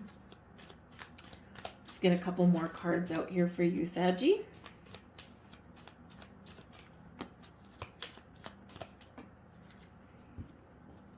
And we have, there you go. I know myself deeply and find myself worthy. Your values, your beliefs, where you want to go, what you want to do. You're expanding your horizons, expanding your mind. Some of you here, you could be turning a big idea, Knight of Pentacles, into reality. Very exciting. There's your next card. I gather more wisdom each day. There you go. So you could be, again, big ideas, your mind, right? Expansion of your mind, your beliefs, wisdom, your philosophy, your morals. All of these things are coming into play for you here at this full moon. So again, some of you are on a quest for knowledge. Anyway, I'm going to leave that there for you guys. Good luck in this full moon. We're going to move on now to Capricorn. Hello there, Capricorn. Welcome to your full moon in Leo reading. Now, this is happening in your 8th astrological house. The 8th house is ruled by Pluto, and it's Scorpio energies. So this carries an extra bit of intensity for you guys, and endings, letting things go, cleansing, purging, releasing, bringing in the new, or evolving and transforming in a way that is going to better serve you in the future. Pluto is very strong here at this time, and Pluto, of course, is births, deaths, transformations. Whoa, thank you very much. That's too many. This also carries a little bit of mystery because Pluto goes down into the shadow, down into the underworld, and bring things up. So this can be a very secretive house. In here, this is where things are hidden, so things may be revealed. You might be revealing something out to the world, or you could have something that's revealed to you. The 8th house has to do with possibly your spiritual self there as well. It does have to do with the occult, the things that we do in secret. So you might be engaging on some more spiritual practice. You could have a very spiritual awakening and evolution at this time here as well. But the 8th house also has to do with some money. Inheritance. Now, inheritance can be possessions or money or things that you inherit from other people, but it can also have to do with character traits, with talents. There could be something that is handed down to you in some way, or you discover something about yourself that you may have inherited from somebody.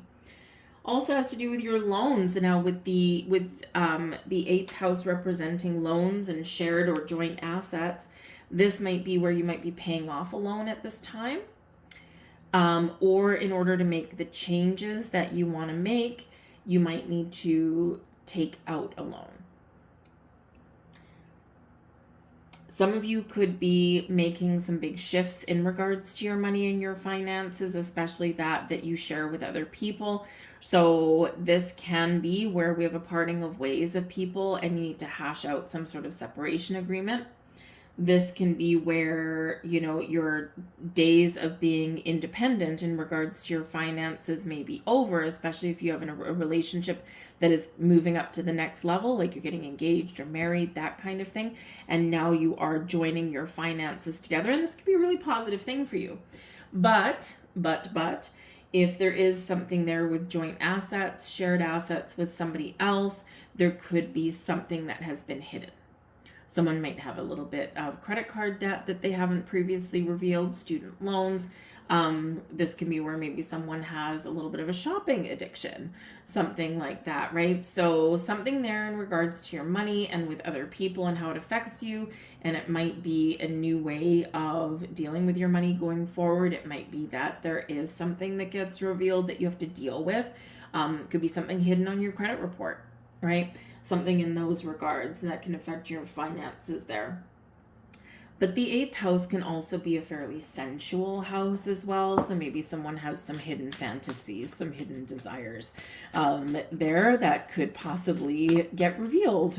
So it can be very intriguing in that energy as well. So let's grab some cards for you, see what we've got. You're very close to achieving your goal. So many people are getting some messages that are very much in alignment with this. And so you're very close to achieving your goal. What have you been working towards? Where have you been headed? What goal have you had in mind? You're very close. You're right there. You're right on the cusp. Keep going. Don't give up. All right. You may still run into a couple bumps in the road along your journey, but you're very close. You're right there. You're right on the cusp. This is a great energy. Doors may be opening for you. Answers may be coming your way. Opportunities may be presenting themselves to you. Whatever it is, this is an energy of optimism and success. We have a pigeon coming in here for you. Now, this is out of the Oracle of Pluto deck, right? And this is inviting you to have a look at your shadow side. Pigeons, of course, have been known to deliver messages, right? Messenger pigeons. So you could be getting some sort of information, some sort of message that has been hidden. It's in the shadows, and that may come to light for you around this full moon. This could be something within yourself that you want to reveal, right?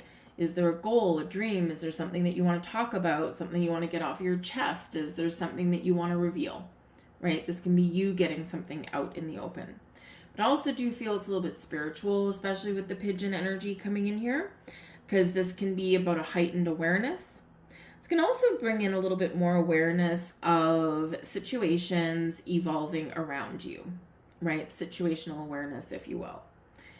You're in tune with the energies around you. You're in tune with people. And it's like you just got this heightened sense of, I know what's going on. So embrace that energy because you might be getting some clarity with that.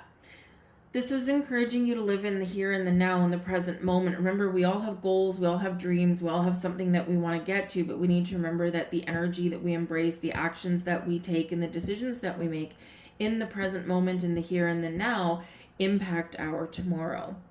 So yes, look to the future, look to, your destination, look to where you want to get to, what you want to achieve. But remember, we need to be present in the energy of today in order to make that tomorrow happen. This is also about returning back to something, because pigeons, we can have homing pigeons as well, right? So some of you could be revisiting something. You could also be recognizing some belief systems, some values, some habits and patterns that maybe you've had that have forged in childhood, right? And this can be where you can kind of change things a little bit if those things are no longer really working for you, especially in alignment with money, right? There could be something there, especially with sharing your money with someone else or sharing your assets with someone else.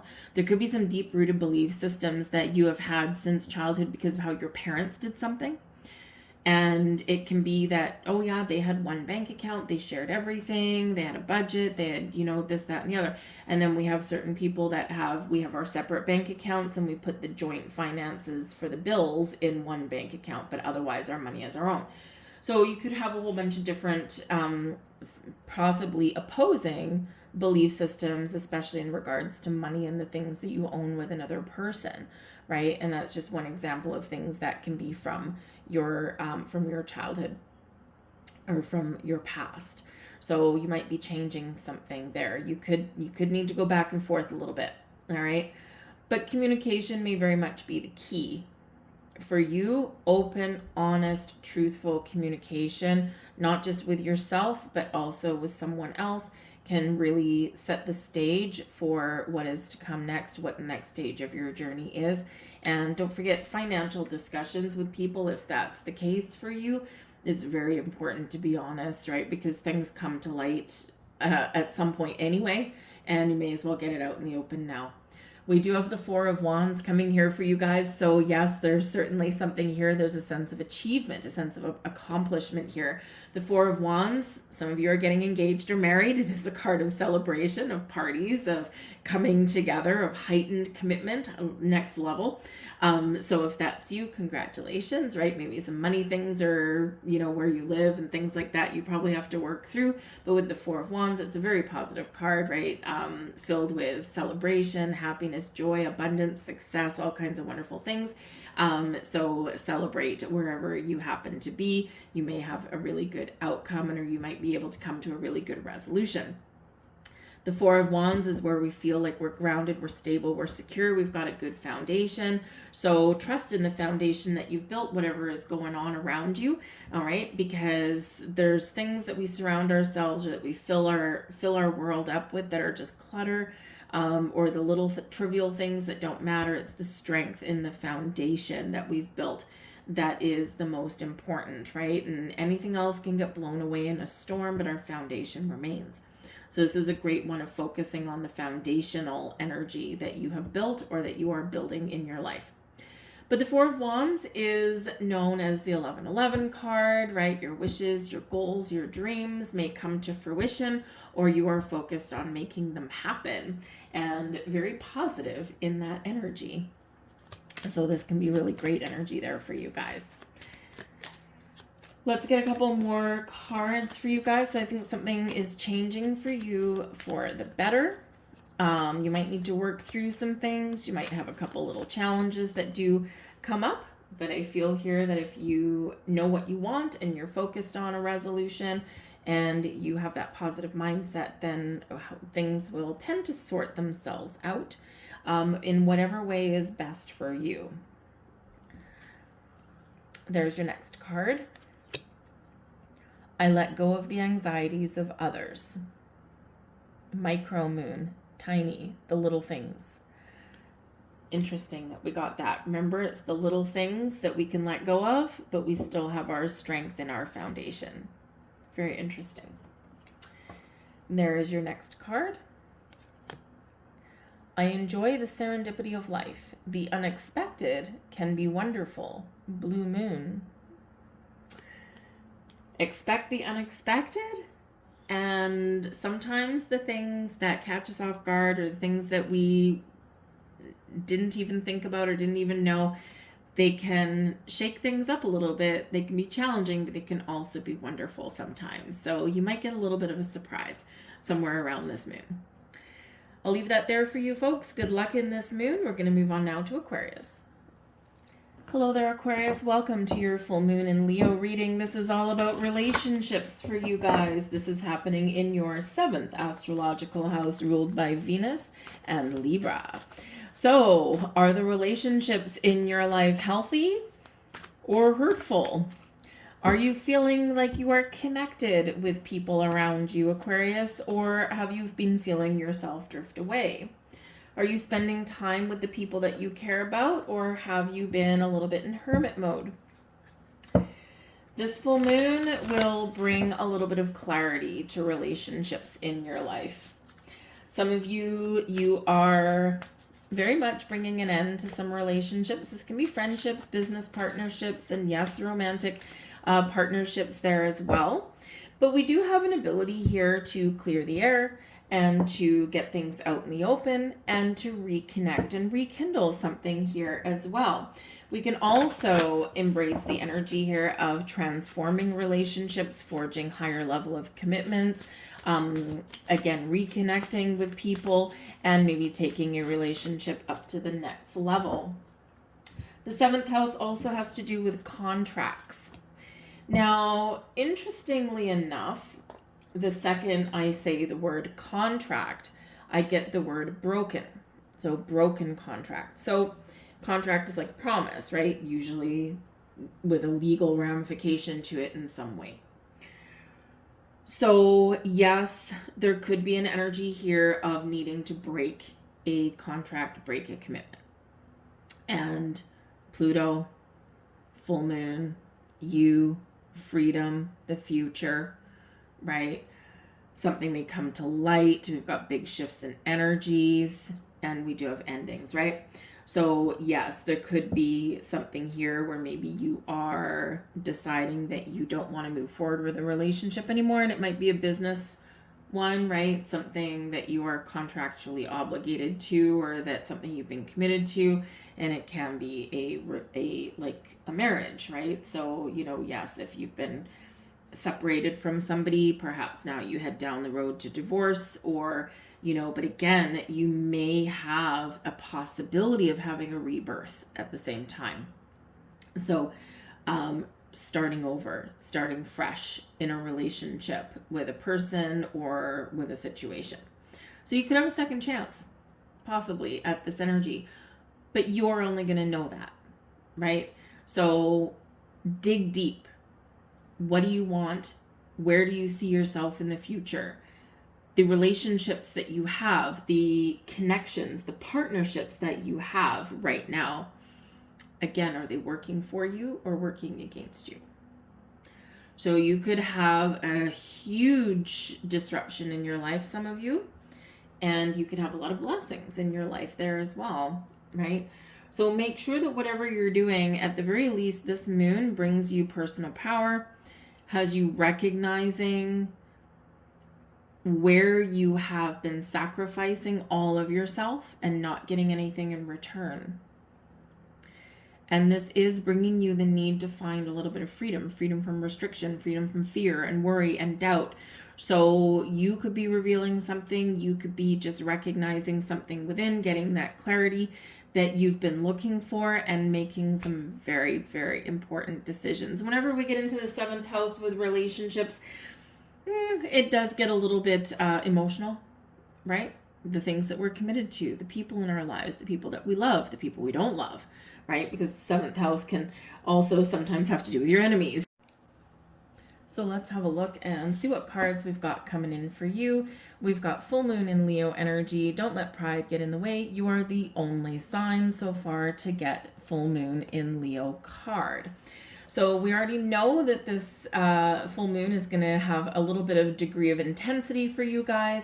And part of how you can release a little bit of the tension or release a bit of challenging energy is to not let your pride get in the way. Let your guard down a little bit, be a little bit in the flow, okay? And try not to be kind of stubborn, which sometimes you can do, right? As we can all.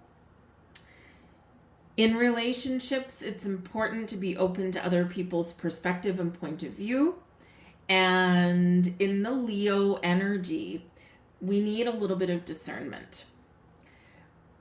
Leo energy shows us that pride goes before the fall.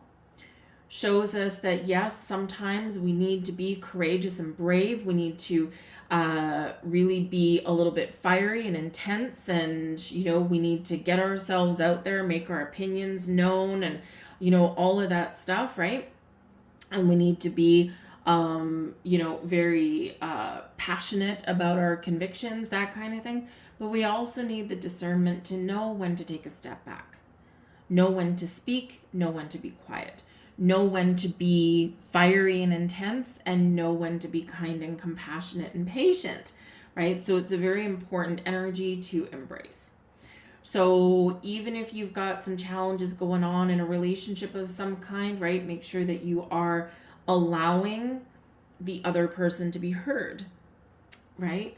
Because sometimes we get stuck a little bit in what we believe in, and we're not always open to another point of view.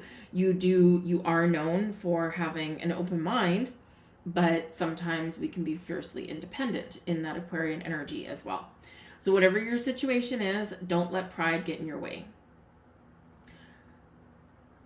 Sometimes we need to compromise a little bit.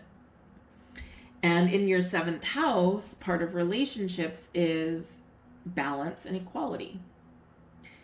And sometimes we are so firm in our convictions that, I'm right, or that nothing needs to change, or that you're wrong, right?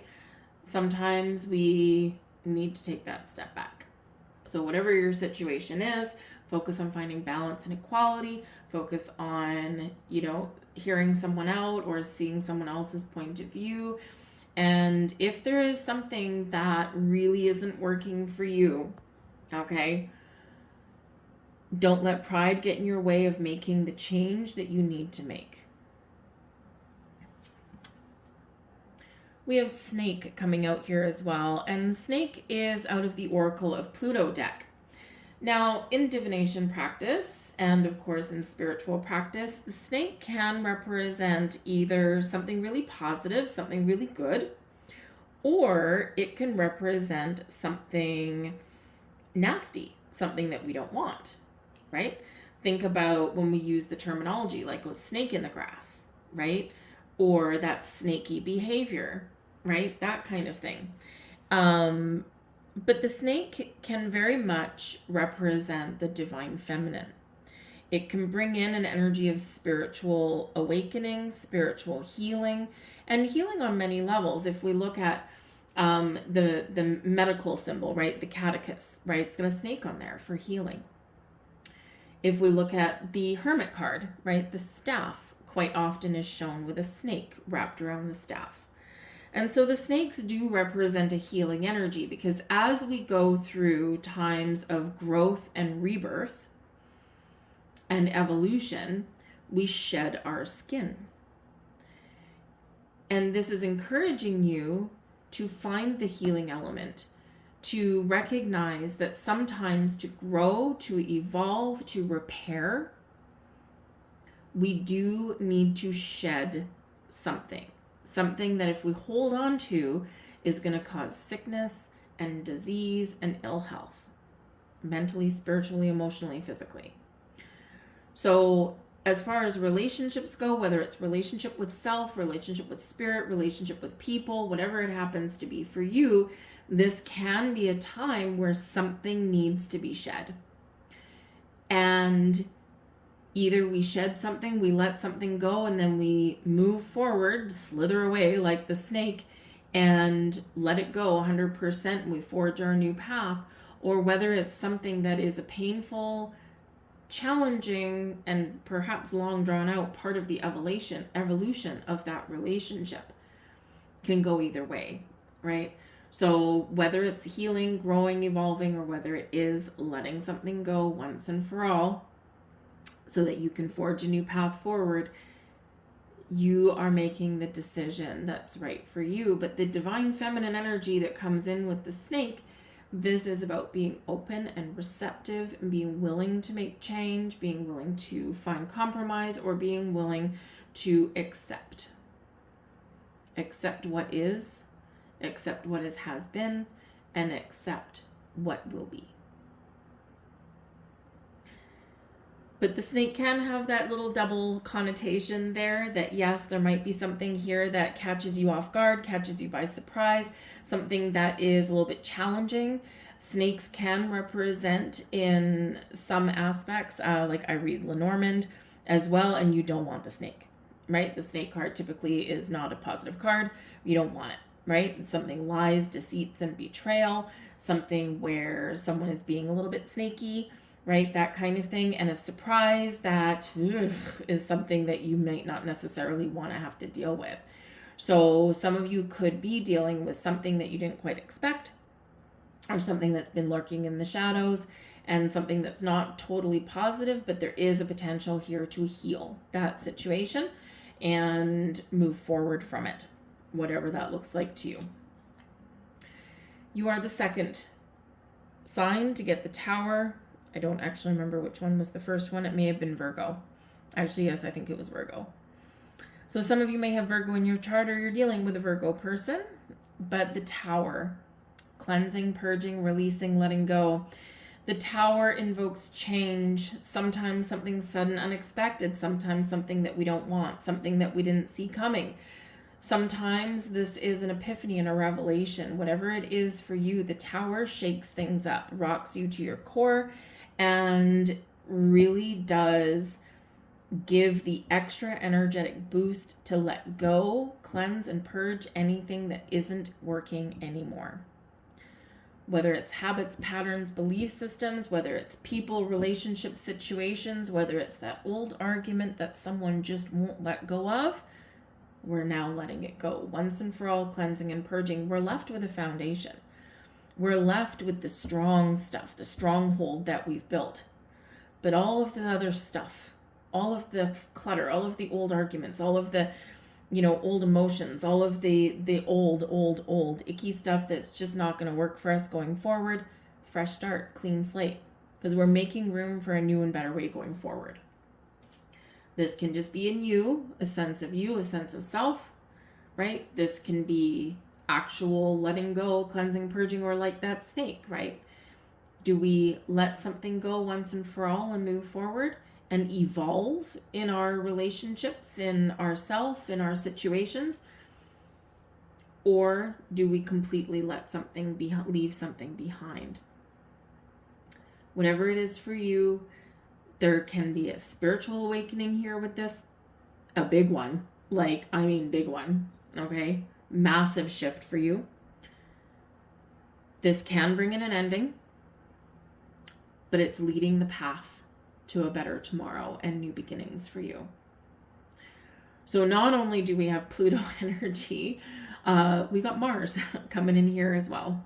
But in this case, helping you to make the changes that are necessary for your future growth and evolution. And again, this is a very powerful time for you, very transitional time for you. Pluto in your sign is no joke, right? We got a little bit of a taste of it last year. We get a bigger dose of it this year. And this is dictating your energy and what's going on. Pluto in your sign is affecting you for the next 21 almost years. This is bringing you into alignment with your personal power, with who you are, who you're meant to be. And it can bring some magical things, but is it going to make you uncomfortable? Ooh, most likely. You may even be encouraged to get out of your comfort zone in some way. So expect some big shifts in your world, but it's a better tomorrow. The Tower can bring you freedom, right? And Pluto can also help bring you freedom as well. But sometimes it's a little bit painful or challenging to navigate through that, but we come out better in the end. There's your next card. I will persist, my will is strong. No matter what's going on, believe in yourself, be confident, and you'll get to where you want to get to, or you will have the outcome that is right for you. There's your next card. I can lead and guide others wisely and with love. And yes, here, Aquarius, it is the age of Aquarius. A lot of your light workers, healers, guides, and you may just be stepping into alignment with your life purpose here. People gravitate towards you. People follow you, even if you don't want them to, right? And it's because you have a gift, you have a calling. So step into that with a sense of purpose. And remember to engage with your heart, to use your wisdom and your powers for good, which you usually do, but you are here to help guide and lead humanity. It's a big burden, but it's also a great blessing. I'll leave that there for you, Aquarius. I do hope you have a wonderful full moon. Ground and protect your energy. Maybe find a little bit of space and time to do a little bit of meditation. Might really help you in this energy. All right. But I hope you have a great full moon. We're going to move on to Pisces. Hello there, Pisces. Welcome to your full moon in Leo reading. This is happening for you in your 6th astrological house. And this is ruled by Mercury, and it's Virgo energy, and this brings about your health, happiness, and well-being in physical, mental, spiritual, and emotional. So the 6th house does have to do with, you might be finding that you are focusing a little bit more on your health and well-being, however that looks to you. You might be focusing on a better diet, getting rid of some bad eating habits. You might be looking to get a little bit more physically active if you've been feeling a little bit like a slug. This can be where you are looking to see how you can help other people, because the 6th house does have to do with service to others, how you can be a little bit more helpful. But this also has to do with your daily habits. Are your daily habits good? Or do you have some really bad habits that you want to change? Because this full moon can really bring an end, or help you bring an end to things that are maybe not doing you any service in a positive way. So this can be really great for you. Some of you are starting a new diet, a new exercise regime. You're establishing new and healthier daily habits. You're being a little bit more mindful about your health, happiness, and well-being. But this can represent that you also need to put a stop to certain things, or you need to put boundaries in place. And this can be where your endings do come in for you. And especially if we're, trying to do things a little bit better, or we're trying to find a better balance, because, you could be a very helpful person, but how do I put a limit on that? Right? And you want to come across as being very positive and helpful still, while also maintaining your sense of self and space and time. So that can be a little challenging sometimes, but, but always very beneficial, right? Boundaries are good. Okay. Boundaries are always good. But whatever it is, I feel like you're kickstarting a new path here for yourself. Now, the 6th house can also have to do with pets. And of course, we do have Pluto energy there. Okay. So, I'll just leave that slightly unsaid. So whether you're getting a new pet or saying goodbye to a pet, you could be you could benefit from getting your pet a vet checkup right about now as well. It's not just about your health, happiness, and well-being, but also that of your pet. So your cats, your dogs, your iguanas, your lizards, whatever it happens to be. Well, I guess an iguana is a lizard, isn't it? But whatever it happens to be. So great time for, this isn't replacing any medical advice or anything like that, but it can be a great time for you to get a checkup. When's the last time you had a little checkup from your doctor? So whether it's your pet's going to the vet for a checkup or you, right, this can have some, a good benefit to you. All right. We have here your hard work is paying off. All right. Something that you have started in perhaps Capricorn season, so back in December, or something that you have been working towards, your hard work is paying off. So something may really be coming to fruition for you at this time. You could have some success on your horizon. This is also reminding you here that wherever you do put in effort and dedication, it will pay off for you. So even if it's those seemingly little things that are, quite challenging, right? Like, let's say losing weight, eating healthier, getting more physically active, right? All of those kind of things. It takes work. It takes dedication. It takes some willpower, right? And Spirit is saying here, start something new. Keep your eye on the prize. Take it one day at a time.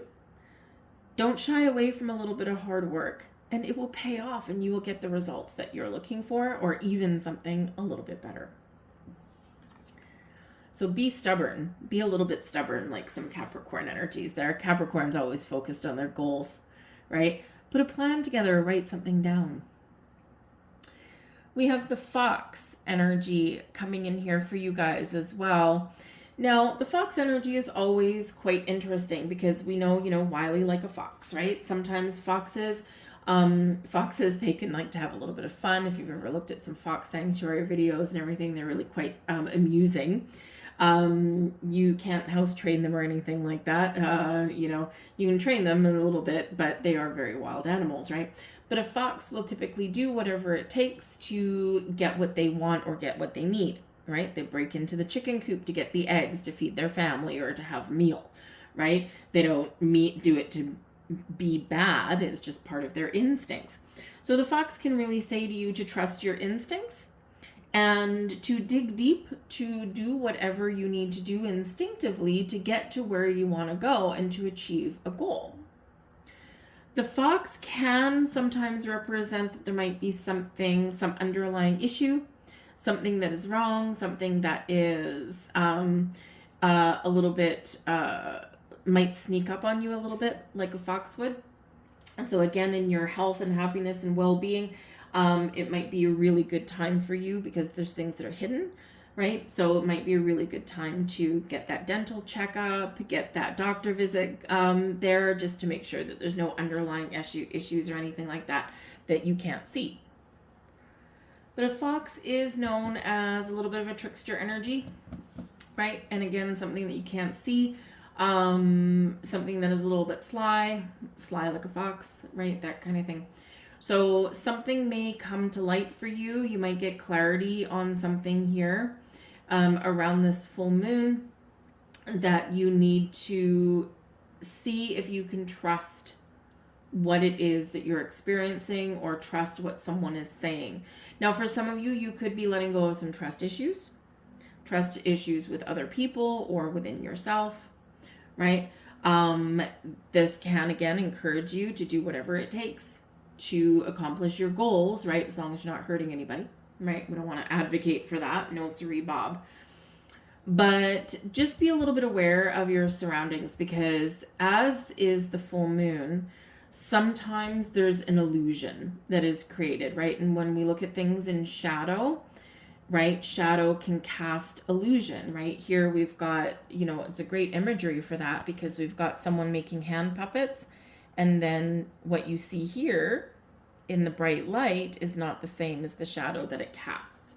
So trust your instincts, trust your intuition at this full moon, and question some information that you may get, that someone might say. Question it or do your own research and make sure that you've got the facts straight. All right, because there could be something here where someone is intentionally doing something sly, where something isn't quite as it seems, okay? And you need to dig a little bit deeper or you need to gain a little bit more clarity on that, okay? It's not that necessarily something is out to get you for, wanting to hurt or harm you, but sometimes we can get misinformation, we can get assumptions, things like that. So just make sure that you shine a light on something that you may not be able to 100% know if it's real or if it's just an illusion. Okay, a little bit of homework never hurt anybody. But we have the Ace of Wands. You are only the second sign to get any kind of ace out in this reading, which is of course in keeping with the full moon, right? But the Ace of Wands. Aces can represent a new beginning, something that you're passionate about, something in alignment with your goals and your dreams. The aces are quite often tied with manifestation. So again, your hard work is paying off. Some of you are seeing the results of things that you've been doing. Some of you are cleansing and purging and you're turning over a new leaf. You are engaging in better habits, practices, behaviors. Out with the old, in with the new. A sign of growth, of rebirth, but it requires action on your part.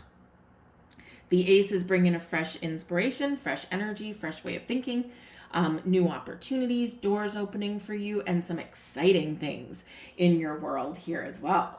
So get excited about what lies ahead for you, but don't forget to make sure that you are very clear on what you want to accomplish, and that you ask questions about things that are coming in for you just to make sure that the answer is yes. But the aces are quite typically gifts from the universe, a result of manifestation, and it's where we set our intentions, but they can also be your big yes card. There's your next card, and we have, I am ready for something bigger, better, and brighter. Well, would you look at that, right? There you go. Ace of Wands. Great burst of passion and inspiration. Great burst of energy. There's your next card. I am open and responsive to the abundance of the universe. Speak that into reality every single day, right? Actually, both of these, right? Great affirmations there for you. Right? Say it in the morning when you're brushing your teeth, when you're brushing your hair. Say it at night before you go to bed, or write it down, right? Great affirmations for you guys. I'll leave all that there. I hope there was something here for you. I thank you for watching, and I hope you have a fantastic full moon, and I will see you guys next time. Bye-bye.